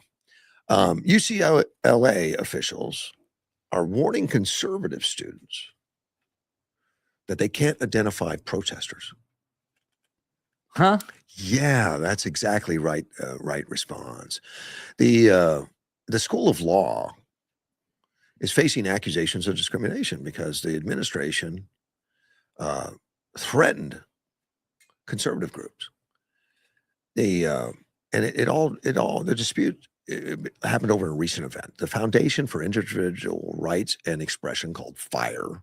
Right. Yeah, they're very activist. Said it sent a letter urging the university to retract what it calls threat against federal society members. It stems from an April 21st event where the Department of Homeland Security General Counselor James Priesable I guess there he says more than 150 protesters swarmed the talk. He was talking. They had a Homeland Security on at the school talking. Right. So there was booing, shouting, profanities, according to Priesable, and making death threats and all that. The UCLA. Bayrix Marty, UCLA's assistant dean for students affairs, warned the Federalist Society president, Matthew Wernberger, against identifying the disruptors. See, the Federal Societies put the talk on, right, from Homeland Security, and they got inundated by this the Foundation for Individual Rights. The FIRE people came in with all these signs and disruption and yelling. No, I think FIRE is the one that's either supporting it or afterwards. FIRE is an organization that supports free speech. Oh, okay. The Foundation of Individual Rights. Okay, I may have them mixed up. Okay, it's the Federal Society members' rights.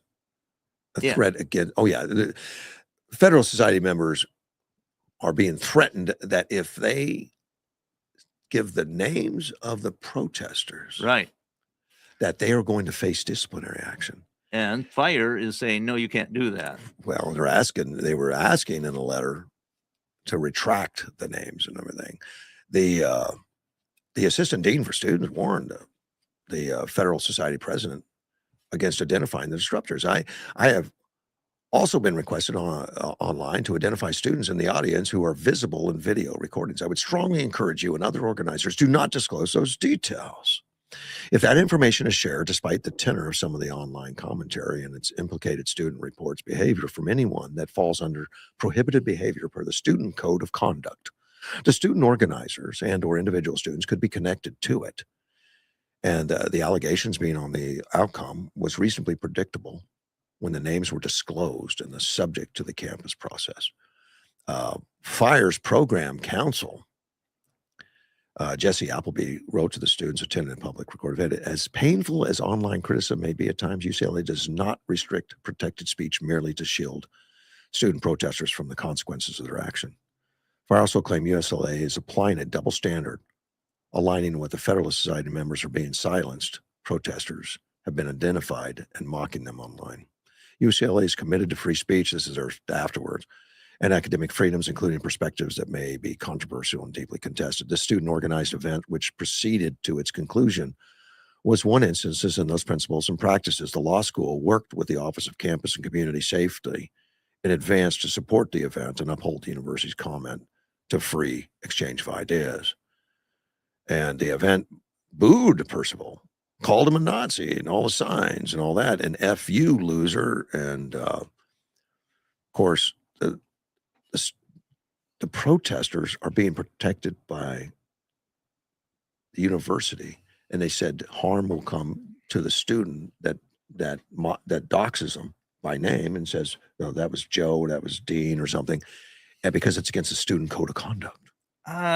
See, and I think Fire is suing them or saying you can't do that because if you go out in public and do things, your identity is not protected. Well, yes, and they say they're threatening to discipline conservative groups for identifying process, but yet, but they're not. And what they're saying is that threats never come out against the other way. The conservatives get mentioned all the time, right? In negative ways. Yes. But if you protest and you're on the left, I guess the university, and I bet they'll retract all that pretty quickly. I mean, Fire's got a good track record. I can't imagine that. Well, I think the university's going to. They'll back down. They'll back down. They have to. Percival, who's the speaker, said, "I might get death threats when I go on college campuses, but the people I work with at DHS get death threats just for showing up to work every day. I really felt like I had an obligation to the people to work with not to back down, to show up and take some abuse. We commented to upholding First Amendment. We have received the letter and plan to respond." And they will, and they are responding. And hopefully UCLA backs down. But they're so liberal; they're going to protect liberal causes. That's right. So they're not. They are partisan. They're very partisan, and they don't believe in free speech. They give it lip service, but they're not willing to actually work to preserve it. No, and are trying to save these students because I think there has been in recent years a lot of these protest students that have ruined careers or ruined job opportunities by being engaged, and they don't want to harm them by showing that these guys are protesters and screaming and stuff, because some employers are looking at that as a negative. And I wonder why. Yeah, really. You think look at that, saying that can't. You think somebody who is shown that they're not willing to respect civil society, that they don't show any respect for other people's rights, that they might not be a good candidate for a responsible position? Yeah, I think that's something you might take into consideration. But look at all of the organizations that don't want conservatives in them, that discriminate against conservatives. There's a lot of them out there.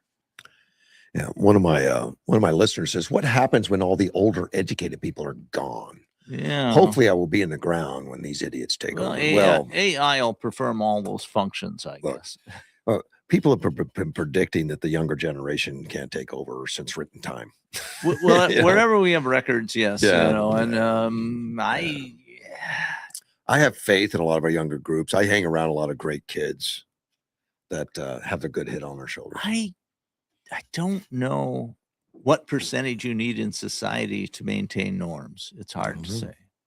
I don't know. But people tend to mature too. The older they get married, steady job, sometimes children. They tend to mature. There is a representative in Texas. I guess it's an up and comer, a Republican representative, Brandon Gill, is getting a lot of attention for him stepping up to these hearings and stuff like that they have quite often. I guess this was at a hearing where Jessica Waters, she's a senior scholar at an American University School of Public Affairs. And she was focusing on reproductive rights. Now, Representative Brandon Gill, a Republican out of Texas, was pressing her on details about abortion procedures and wanted her to list what's her favorite abortion procedure. That is an interesting thing, you know. Now, she focuses on reproductive rights laws. Well, that's which the means phrase abortion. Yeah. You know. I mean, it doesn't mean the right to have children. Yeah. She says, I'm an advocate for patients having access to full realm of reproductive health care. So Brandon started off by saying, talking about this first kind is called seduction abortion, talking about different abortions. She says, this is when the cervix is dilated and strong suction, 29 times the power of a household vacuum cleaner, tears the baby's body apart and sucks it through a hose into the container. Do you prefer that method? Yeah, these are gotcha questions. Well, of course. I mean, he's not really looking for an answer. Right. He's wanting to point out the exactly. horribleness He's of abortions. to educate. So Waters said, I stand by my former testimony. You know, that she's... Yeah, okay. That's a smart move on her part. Yeah. Now, it goes on. Let me get some of the comments out of the way. He goes on to say, she declined to answer the question, obviously, but she says, well, what about this one? This one is called dilation and curettage. A sharp knife is inserted into the uterus. The baby's body is cut into pieces and extracted, often by suction. Do you prefer that method? She says, what I believe we are here to talk about today is the FACE Act. Which I don't really know what FACE stands for, but she says, no, you're a pro-abortion advocate. And I'm asking you if you prefer the dilation and the curettage method. She says, I'm an access to reproductive health care advocate. You know, and that's the way they put it. It's health care. It's not abortion. Well, right. I would prefer to talk about the reasons for the committee's called this hearing. Gail says it's because it's uncomfortable to talk about it. It should be uncomfortable. I wouldn't want to talk about it either if I were you. He's an up-and-comer. I think he got his point across, right? On that kind of stuff, on healthcare. How do they get away with calling it reproductive health care? I guess. Well, this is the major power of the left in this country, and it has been for many decades. Naming. The ability to control the narrative by use of words. Yeah, we control the language. Right. You control, and Orwell talked about that very specifically. You see, that's another reason I think Trump should change the name of ICE. Yes. Nice. Nice. Yeah, the national. National. Yeah, I like it. So you have to talk about nice agents. Yeah, but I'm upset with these nice agents. It's an interesting thought. I thought it was brilliant. I don't know. Somebody recommended it on social media to Trump, and he liked the idea. I don't know if he's going to do it or not. You know, I'm sure there are costs involved. I don't care. I would do that one. I think the boys need the morale boost.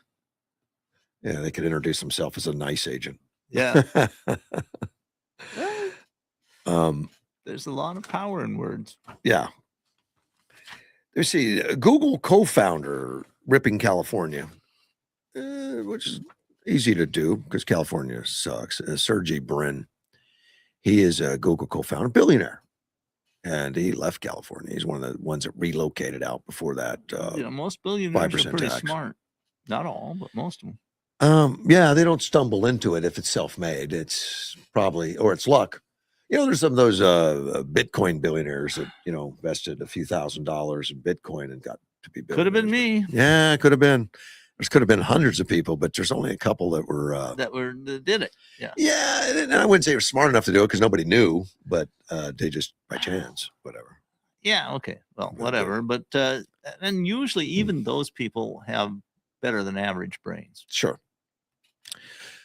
Sergey said, I fled socialism with my family in 1979, and now the devastating, oppressive society is created in the Soviet Union. I don't want California to end up the same way. The wealth tax he went away from is one that's going to start 26, which prompted Brim to move out of the state. Now it's going to be retroactive, actually. I don't know if they can do that. I don't know how they can, but that's what the law that they're going to pass in That would be November says. challenged right away. And I would bet any kind of money. In fact, I should do that. Go that and go bet on that money. It's going to pass. Oh yeah, I think it's going to pass. I wonder what the odds are now. I don't know, but when you figure that 99% of the population don't make $1 billion, it won't affect them. They'll just benefit. I think it's 99.999. Probably, yeah.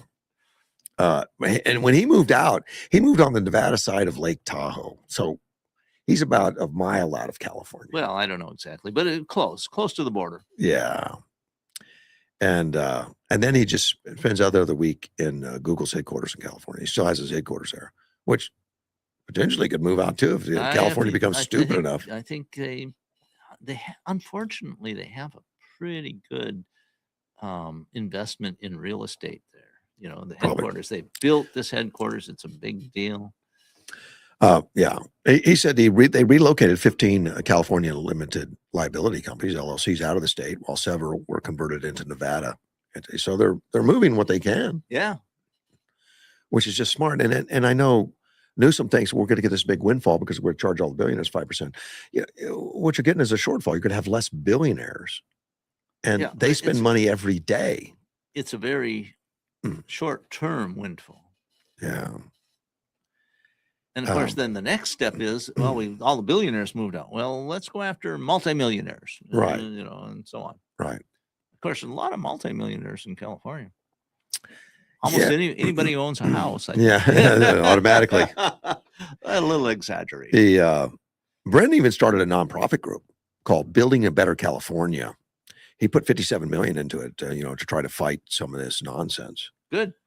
Yeah, it is good. I mean, he likes California. He doesn't want to see it go socialist, so he's doing a little bit.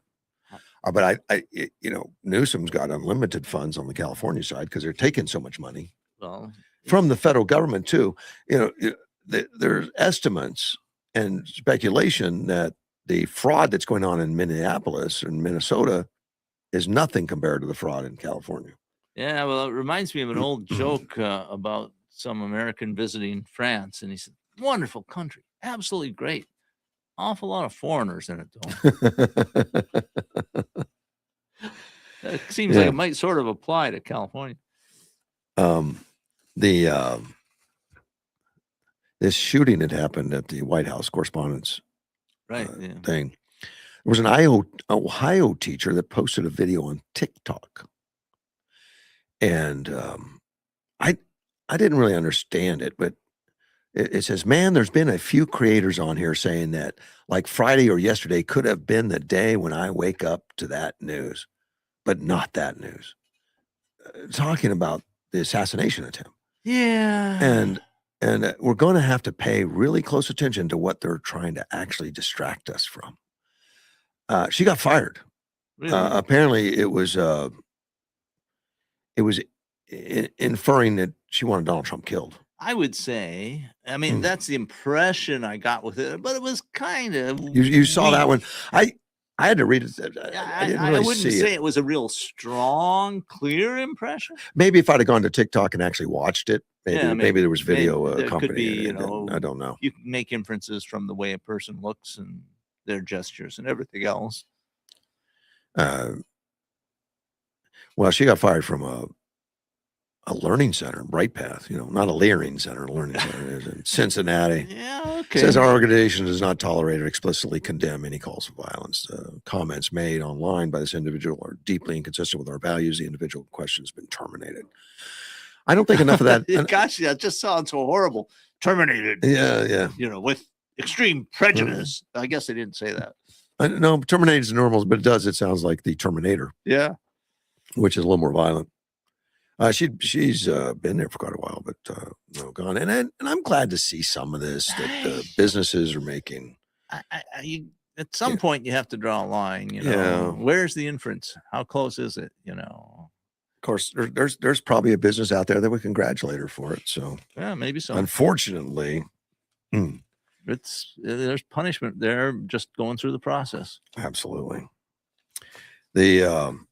I didn't talk about this the other day, but this has been going on. Broadband, on how it's transforming Arizona County, which is Yuma, really. it's and there's actually some. I'm going to go back through this real quick, but there's some laws being passed that are SB 1320 and SB 1661 Arizona statute in Arizona. Yeah, that's going to help Yuma be able to implement a lot more of its broadband network. And I'll get into that, but they're talking about broadband getting in. We're talking about AI and broadband autonomous vehicles and stuff like that into the farming, and it's already underway. They're doing it right now. Okay, yeah, I remember some of this. It's a little different, but they're saying like with better internet comes better precision, according to the Association of Equipment Management. Precision agricultural adoption leads to a 5% increase in farming productivity, 5% reduction in water use, and 7% reduction in fuel consumption. Wow, I mean that's a 5% doesn't sound like a lot, but No. it's a lot of money you're talking about. Yeah. 5% increase in production, 7% decrease in cost. Yeah, they're talking about the middle fiber network broadband system. Ultimately, it's going to help farmers implement the latest technology. Underground fibers now stretch throughout the county, connected to 32 broadband towers that reach the sky. Mike Pasquinelli says it's exciting. There's been a lot of products and things such as water sensors that I've wanted to do on the farm, but without the ability to have permanent or productive internet services, I've been reluctant. Yeah. So this is causing the internet services to be all throughout the agricultural system. I recall a couple months ago we had a guest that talked about this. Well, and it was at the time it was being done. Now it's going to be done like this year. It's going to be completed this year. And it's dedicated to the farms, as I recall. Well, that's what they built it for. I don't know if it's going to be dedicated. Well, it probably will be. I think it was dedicated. You're right when we were talking to him. Mike Pasquinelli says in our intense agriculture system, we have the ability to farm year round. So there's a lot of advantages for companies to come in, test new products, and develop products. Jonathan Lyons, our Yuma County supervisor, said farming is not the farming of yesterday. This is not your mom and pop's farm. Business for food production here in the United States. Comes to herbicide, pesticides application. The broadband system will allow for farmers to apply much smaller droplets using a drone rather than an airplane or helicopter. Tractor and tech updates have been made in the field instead of having to be taken out of production and connected to a computer. And Pasquinelli says it's a large game changer for our community as well as our county. If we want more sensors and more automation, we need bandwidth to do it. Makes sense. Yeah, true. Well, they signed these bills, 1320 and 1661. Governor Hobbs did sign them in November of 25. And it's the implementation of husbandry, otherwise known as farm equipment. It's going to include autonomous equipment. It allows autonomous farm equipment like tractors to drive short distances on public roads. Yeah, it made sense to me. I remember we talked about this. And yeah, but I mean, it drive autonomously. Okay. On public roads. Well, it's kind of a new thing. Elon Musk is doing this with taxis in Austin, and they're driving all over the place. Right. And Waymo has it in Phoenix, and they're in San Francisco. Well, the SB 61 just gives the legal structure for the broadband to serve the district and do all that. Pasquinelli says these bills, along with broadband project, will be helpful for Yuma farmers as they continue to navigate the technological boom. When the broadband network and autonomous technology are in force, they can help Yuma farmers address labor challenges. The farm workforce is aging, and it's more and more difficult to get labor out of Mexico. So automation is going to really help as the workforce diminishes. And that's Paul Brierly, if you remember him. He's the director of Arizona Department of Agriculture. He used to be local here at the college. And it's a $6 million project. And not all that expensive. That's pretty cheap for what they say it's going to do. Of course, that's just the broadband. They still have to buy the equipment, the sensors. Oh, all of that, yeah. But I mean, a lot of that is already being built into the way things are being produced. Brierly says with climate change, I hate it when anyone starts with climate. I'm like, okay, now I'm not wanting to listen to you. Yeah, and it tends to, yes. Yeah. And because we have 4 seasons, more of the world is having food production in arid climates. So what we solve in Yuma and in Arizona will apply to the usefulness around the world. Which is true. I mean, we've been on the forefront of things. No matter what happens with the climate. Yeah, but yes, it does. Well, I think he's pointed out that we are generally technology and we're more advanced in most places. We're further along, and for a good reason. I mean, this is some of the most valuable agricultural land in the world. Probably. I don't think of it in those terms, but yeah. He said the project is set to cost around $6 million, and the broadband network is expected to be up and running by the end of summer in August this year.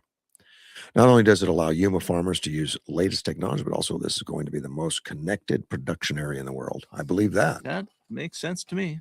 Yeah, it's going to be. I'm going to have to want to take a tour. Yeah, that'd be fun. Once we get that thing, up and running. We talked about Ukraine, but I've had this article here probably waiting for you to come in. All right. Ukraine will contract 25,000 unmanned ground vehicles in the first half of 2026, more than double the 25 total. Well, I'm not sure what that means. Contract? I don't know. I guess they will contract to have them built. I guess. Well, it makes sense because they are at the forefront of using unmanned, semi-autonomous or autonomous vehicles. But 4 years ago they had zero. Yeah. Wow.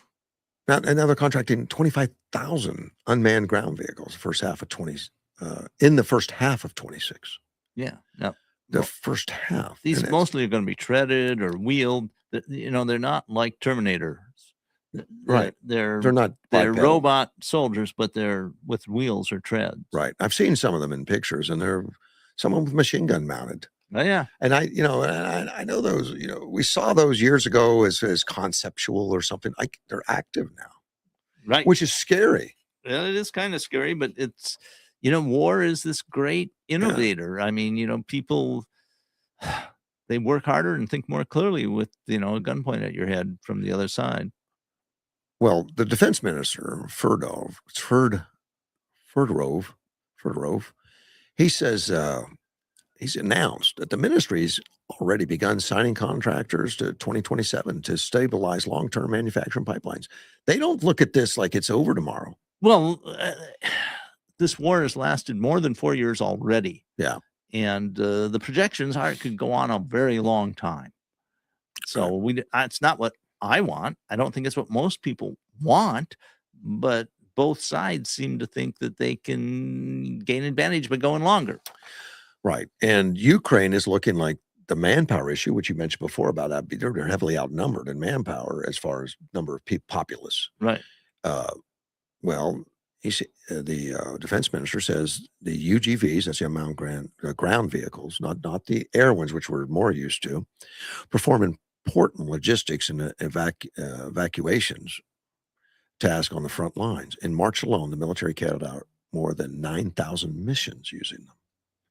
So they're more heavily involved and incorporated than I would have thought. It makes perfect sense.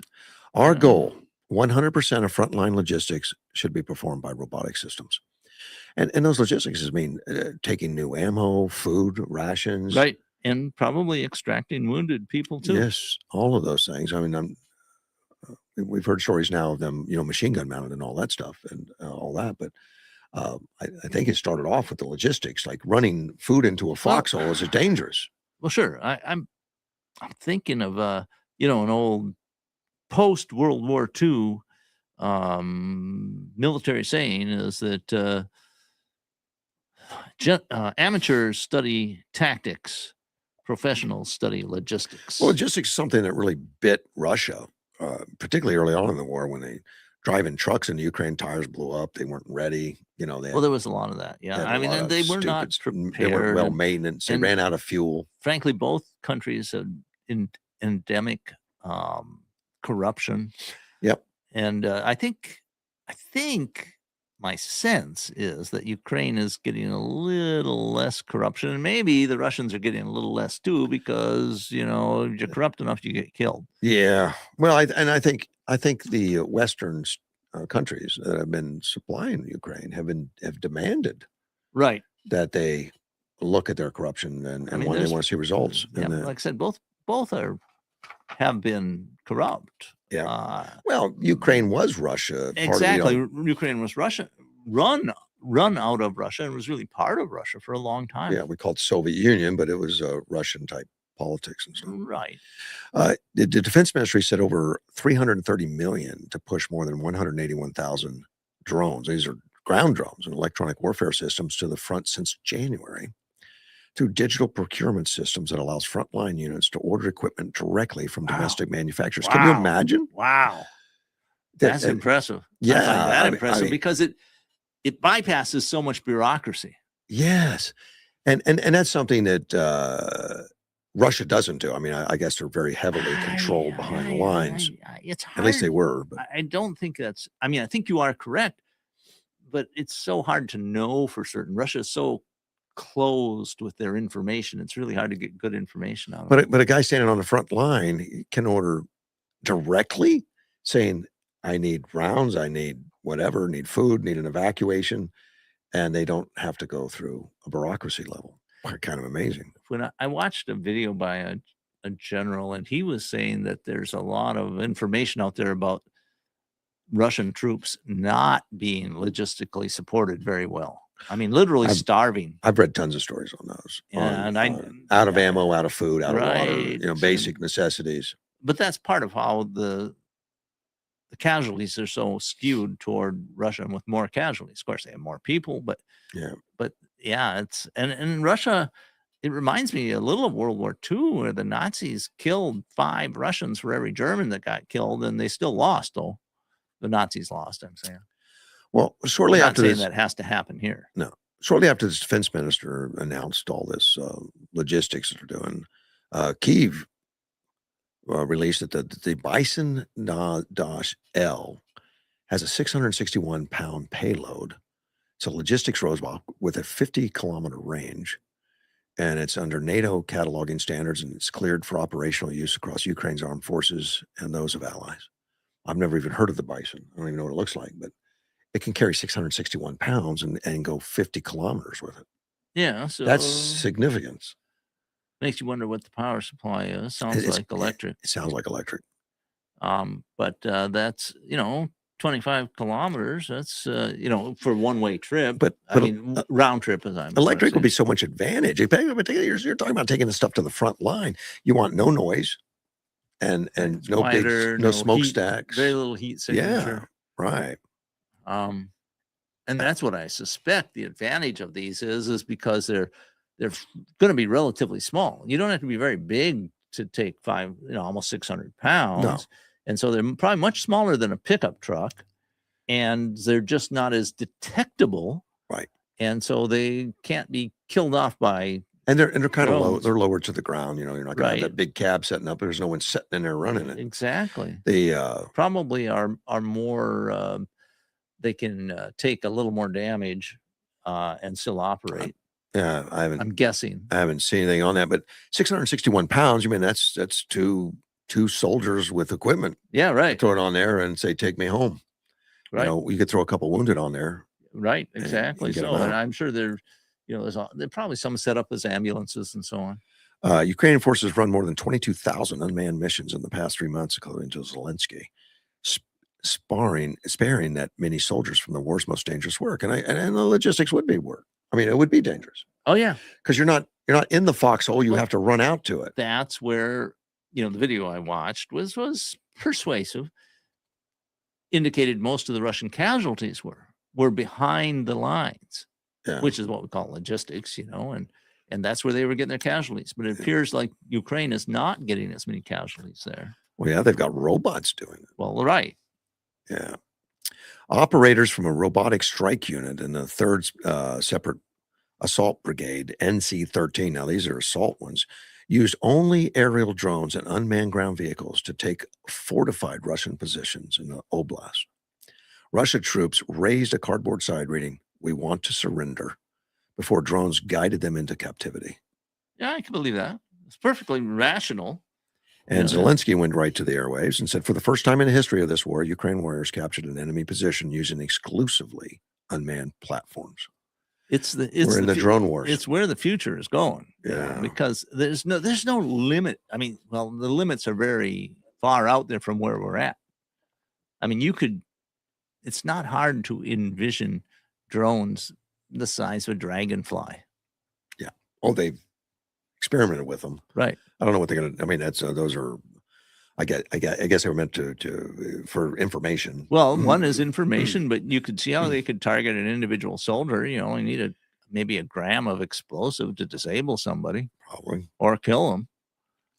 But we're well into this drone wars. And amazingly, the Ukraine does it on the cheap. Well, that is impressive. You know, we gave them aerial drones that were most of the stuff we gave them was very pricey. Very pricey, like $6,000-7,000 for a one-way. Millions of dollars for a Patriot missile. Oh yeah, for a but I'm talking these one-way switchback drones. Those and those have gotten a lot cheaper. I mean, we have our version of the Shahed drones that they're making cheaper here in Arizona. I must say, cheaper and better than what they were doing in Iran. But they're doing for $500 what we gave them for we gave them for $6,000. I can believe that, because I think people are realizing, we're getting back to realizing that economics is important in warfare too. Yeah, more bang for the buck makes for a winner. Yeah, and these guys aren't just buying this equipment; they're making it and creating it. Yes, they have their industrial complex in Ukraine has ramped up in spite of all the attacks. And they're making it in multiple locations. They don't have a warehouse. They have garages all throughout the Ukraine. Yeah, it's one of the things that it's interesting, because you would think that there'd be economies of scale, but they've found just too much a target. Yeah. He says we have 300 ground drone companies in Bravo One ecosystem, up from 0 in 2022. Not Bravo, it's Brave. Brave One CEO told Military Times in February, adding that the organization has issued 175 grants to ground drone developers in the same period. Brave One is Ukraine's government-backed defense tech cluster coordinating grants, testing, and frontline feedback for domestic and international manufacturers. So these are just hundreds of people in garages. Yeah, I mean, hundreds. What I find fascinating is that, to me, the problems presented with an operating drone that works on the ground is much harder than an airborne drone. Oh my gosh! Because you know, in the air, you mostly don't have stuff you're going to run into. Yeah, right.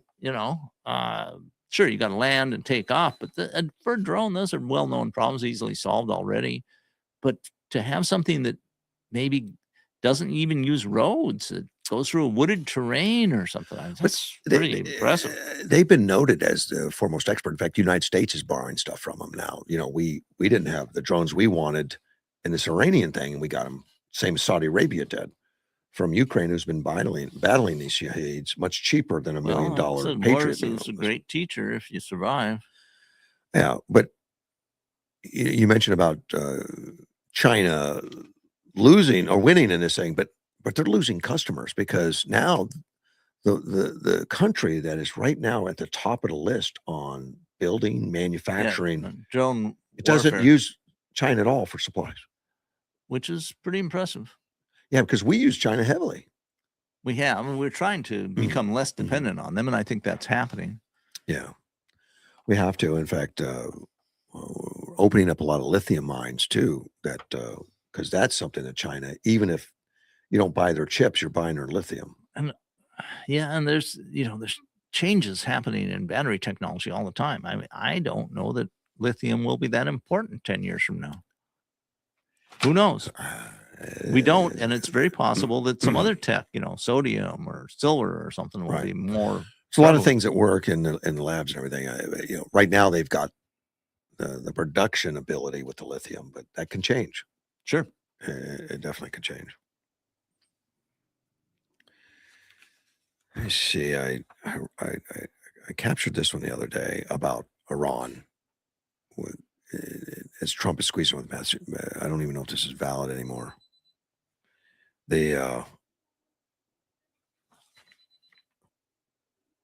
I'm going to skip it because I think it's changed so much. I don't know that all this matters anymore, because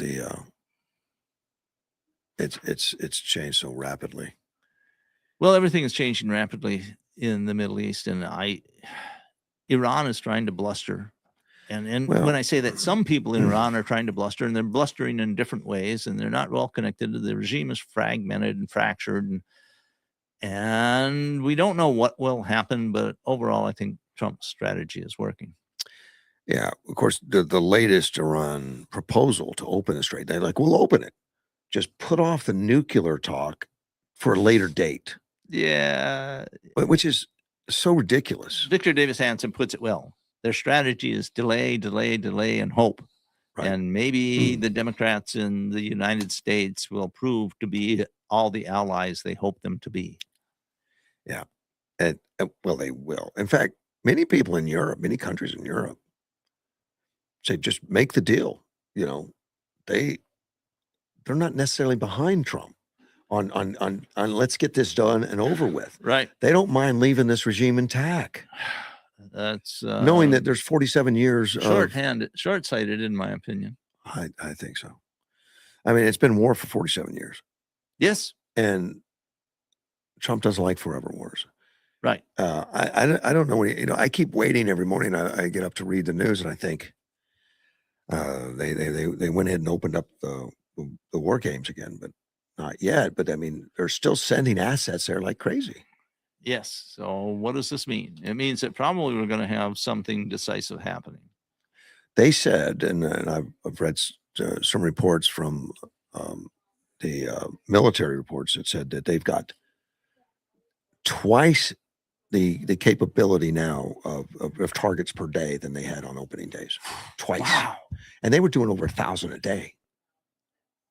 Yeah. But now, because they've got an extra, they've got more airplanes, and they've got more carriers. Well, one carrier, but they've got other airplanes that see, this is exactly the opposite of what the Iranians are hoping for. Yeah. They're hoping that Trump has to draw down because of all the pressure, they think, political pressure that's on him. Right. But I don't think it's working that way. Now, eventually it could, I think, theoretically work that way if we went on for 3-4 more months, 5 months. Yeah. But that's a long ways. 5 months is a long ways away. Yeah, it is. The amount of damage we could do in one day now. I mean, what we did initially was when they were at full force, they had full everything. We were doing 1,000 a day. How many targets do they have left that we know about? Well, that's what I'm wondering is, do we have enough targets for all these forces? Well, Trump's going to open up the targets to energy production. Right. But that's bridges, a much more limited number of places, I think. Right. But it sounds to me like if you open it up in a couple of days, you're going to be running out of targets. Well, but Trump has always been pushing this incrementalism. Look, we need to make a deal. It'll be better for you if we make a deal right now. Because, tomorrow a bridge is gone, a power plant's gone, and then we try and make another deal. Right. Right. And it just doesn't. We will see. It doesn't. I don't know. I have to place some faith because he's performed almost miracles and close to miracles in foreign policy. So I have more faith in Trump foreign policy than any other president in my lifetime. I don't think Ukraine's going to make a deal. Period. I don't. From everything I've heard. I wonder about that because it looks like they believe, and maybe correctly so, that they have got an edge over the Russians right now.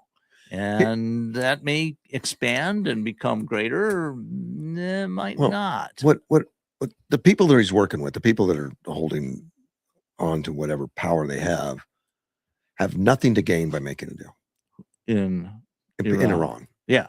Well, because if they give up, they're going to be killed by their own people, or by the Iranian citizens. Because it's possible. I mean, that's a real danger for them. Right. But they could also take refuge in Afghanistan, some of them. And my understanding, and maybe that's something they're discussing, but my understanding is that their main objective is to outlast and to survive. Oh yeah, absolutely. There's no question in my mind. Just keep the regime together and delay, and we're going to rebuild, even if it takes us another 10 decades. The longer they can they see delay as their friend, and that's what they're doing. And everybody sees that. It's hard to see how you couldn't see it. So there is there's a strategy to counter that, and I think Trump is going to employ it. And there's a lot of talk about the Strait of Hormuz, on how it's been a problem for decades. Exactly. It has been.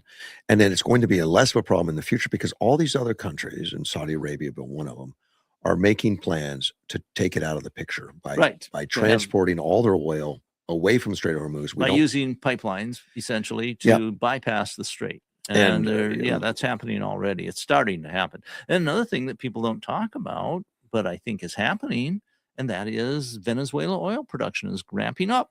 Yeah. I mean, and it's potentially Venezuela can make up for most of the problems we have in the straits. But it's going to take a while to ramp up. Exactly. I would exactly. think. But if you do say that there's a 20% shortfall and you produce 5% of that, well, that's a considerable change. Yeah, it is. It's going to change. Even Iran was making plans to do away with the using the Strait of Hormuz. They're building pipeline. Well, it makes sense. To get around it. They want diversity in that, so they're not so subject to blackmail by Island, and which they are right now. I've heard commentary that Iran has spent billions and billions of dollars to fortify the Strait of Hormuz over the years. I can believe that. They always wanted to control it. There's some estimates that they've lost $1 trillion worth of investment in military hardware and facilities that they put in over the last 47 years. Yeah. And they don't care about their people. I think that is generally correct. Yeah. It's not a big deal. I would say, the North Korean regime doesn't seem to care about its people much either. I think they see it as a weakness in the United States that we do. That's their bet. That's their hope. Yeah. Believe it or not, U.S. refineries in the first quarter profits are expected to jump. Well, more of everything. Let's talk to Rodney Glassman. Rodney, good morning. Good morning, Russ. How are you? Good, man. What are you up to? And we got you on the air, by the way. Oh, thank you for having me. No, I'm just checking in down in Yuma. We've been traveling across the state with our Attorney General's race, and I just wanted to check in because that insane Democrat Chris Mays, our current Attorney General, is now up to 41 lawsuits against the Trump administration. I had no idea. I knew it was in the 25 last time I looked. It was 25. I didn't know it gone that much. What does what can she find to sue him for now?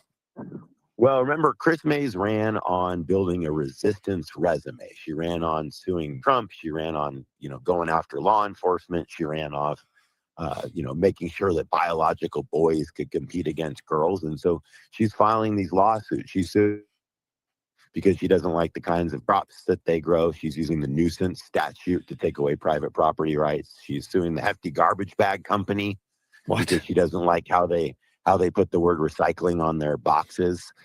She's going after President Trump now over biological boys competing against girls. She doesn't think that you should have to be a citizen to vote. All of this while ignoring the job of the Attorney General, which is to protect Arizona's cops, kids, and prosperity. Wow. We're not better off for it. Yeah. And I guess they did the same in Minneapolis or Minnesota, focusing on all the wrong stuff. And well, it's all the wrong stuff. But the challenge we have now, Russ, as you know, is we're getting close to the Republican primary. Ballots are going to get mailed out June 21st, and we haven't visited since the fields got set. There's now 2 Republicans running for Attorney Generals. I'm Rodney Glassman. Right. I'm now a lieutenant colonel in the United States Air Force JAG Corps. I'm a reservist at Luke.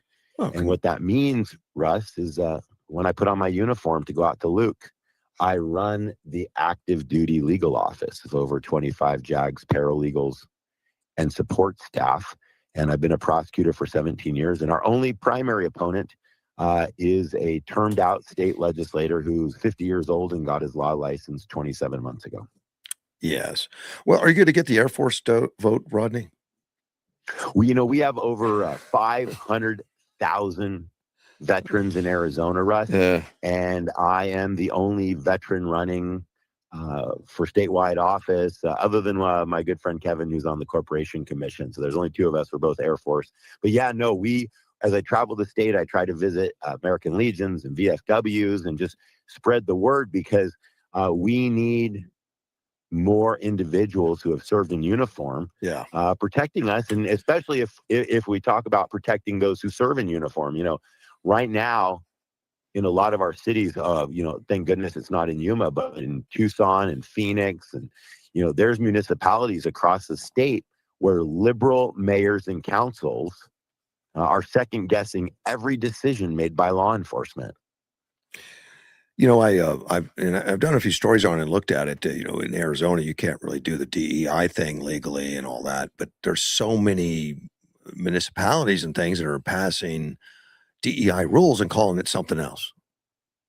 They are, and the only person who can enforce our state laws that prohibit those kind of programs is the Attorney General.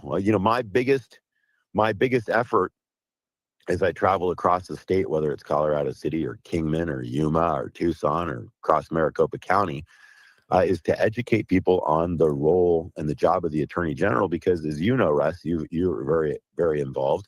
The Attorney General is the most impactful elected office in the state. And candidly, it's the most important Republican primary in July, because if you care about election integrity, the Attorney General is the only person that can investigate and prosecute election fraud. If you care about school choice and education savings accounts, it's the Attorney General that provides all of the lawyers for the Department of Education. That's why Superintendent Horn is co-chairing my campaign with the Maricopa County Sheriff. I agree with all that, but it's not the highest profile. People don't know it. It's people can usually name the governor, not the Attorney General. And until recently, now I think a lot more people can name our Attorney General because she's suing the Trump administration once a week. She's indicting good Republicans across the country simply for supporting President Trump. And that's why I'm so excited, because on day one as Attorney General, I will withdraw Arizona from the 41 clickbait lawsuits that Chris Mays has filed against the Trump administration. And I'll have the power to rescind the political indictments that she's been making against good Republicans simply for supporting President Trump. Give me a ballpark figure on what you think those 41 lawsuits cost us every month. You know what? It's multiple factors. Number one, it's millions of dollars in legal fees. Number two, because Chris Mays isn't doing her job, the legislature sometimes files its own lawsuits, which cost us more millions of dollars. But lastly, the example that I use across the state, Russ, is the Yuma Medical Center. I was down there a few months ago visiting with Sheriff Leon Wilmot. Russ Jones was giving us a tour. I got a chance to visit with Robbie Barkley and some of the other wonderful members of the farming community and your mayor. Mm-hmm. And we toured the Yuma Medical Center, where, as you know, during the Biden surges, they provided over $20 million of unreimbursed services to illegals. Yeah. Your Yuma Medical Center.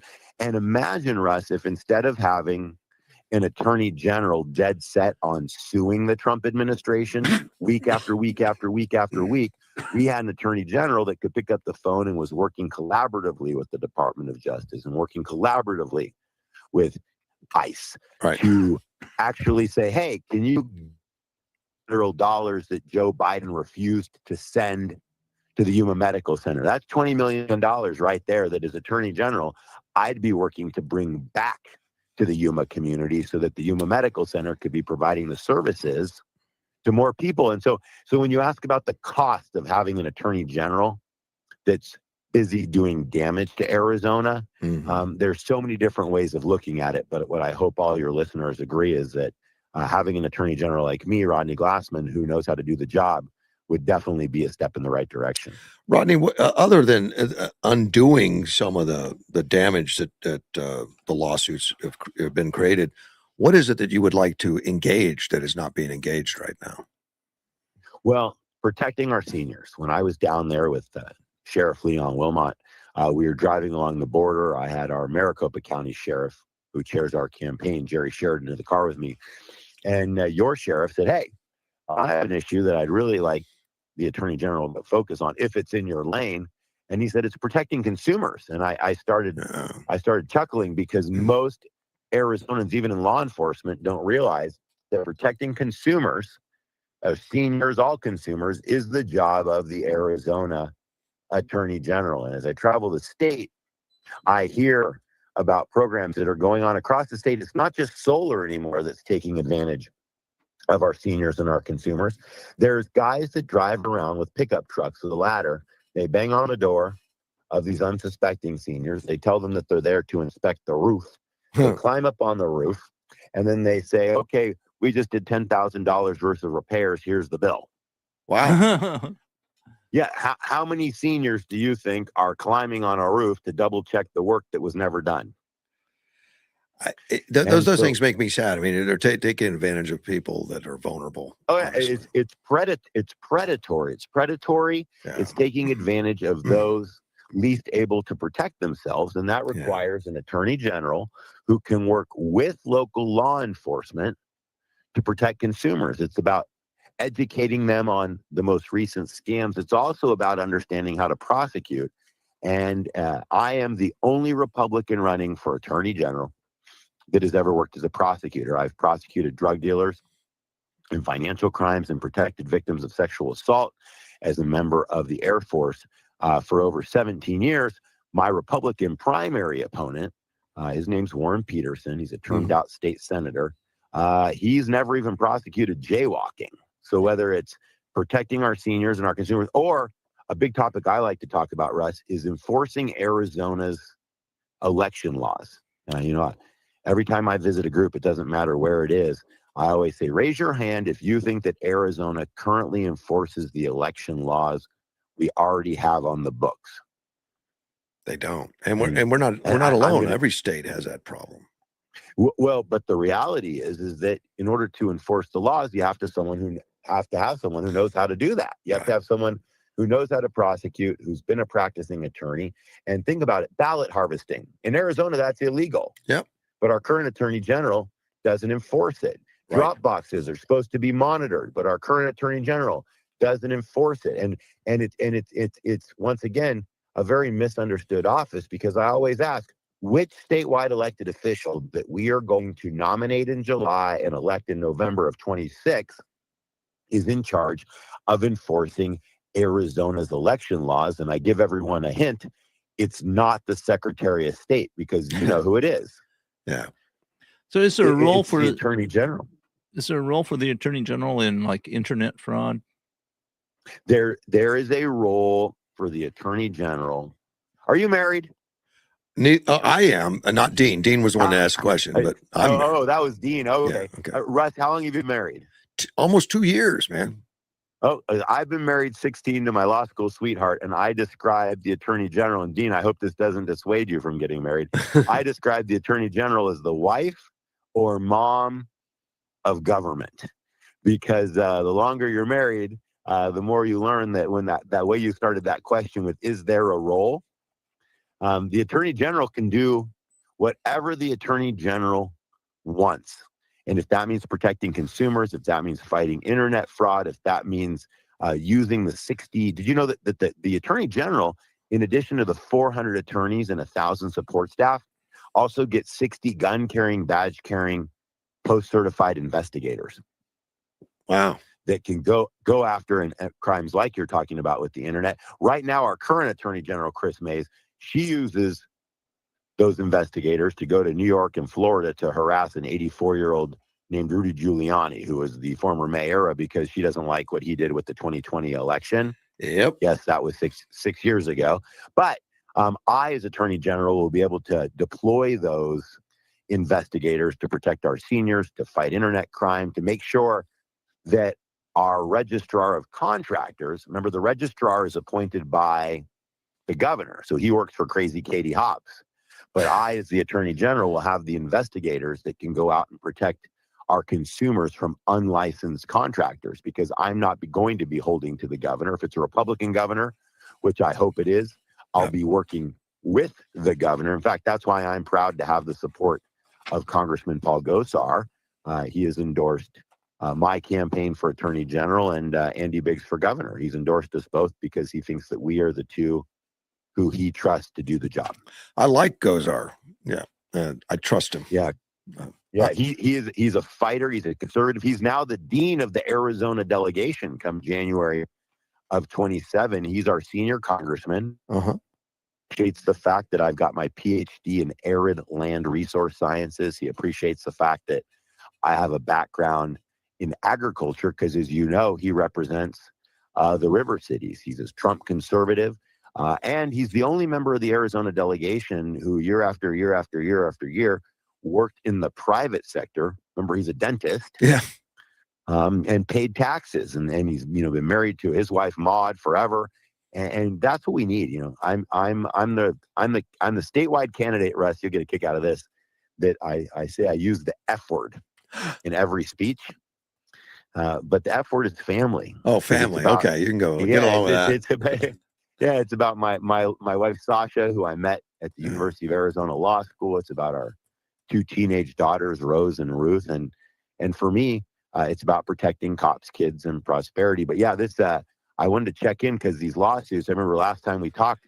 Remember, I was asking everyone to visit our website and visit rodneyglassman.com and donate $28, one for each lawsuit that Chris Mays has filed against the Trump administration. Wow, it's up to $41 now.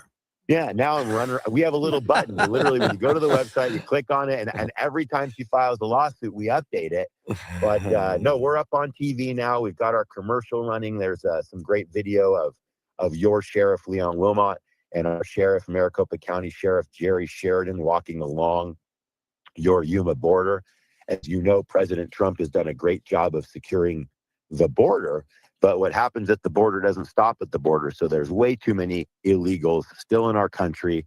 And that means we need to have an attorney general that's going to stand with law enforcement every time so we can enforce the laws that are on the books when it comes to keeping our community safe. Rodney, we've run out of time. It's on top of the hour. I got to run. I appreciate the call. Thank you so much. And I know you've already got the website out and all that, but it's Rodney Glassman. Thank you, sir. And we'll talk again. Thanks a ton, Russ. I appreciate it. Bye-bye.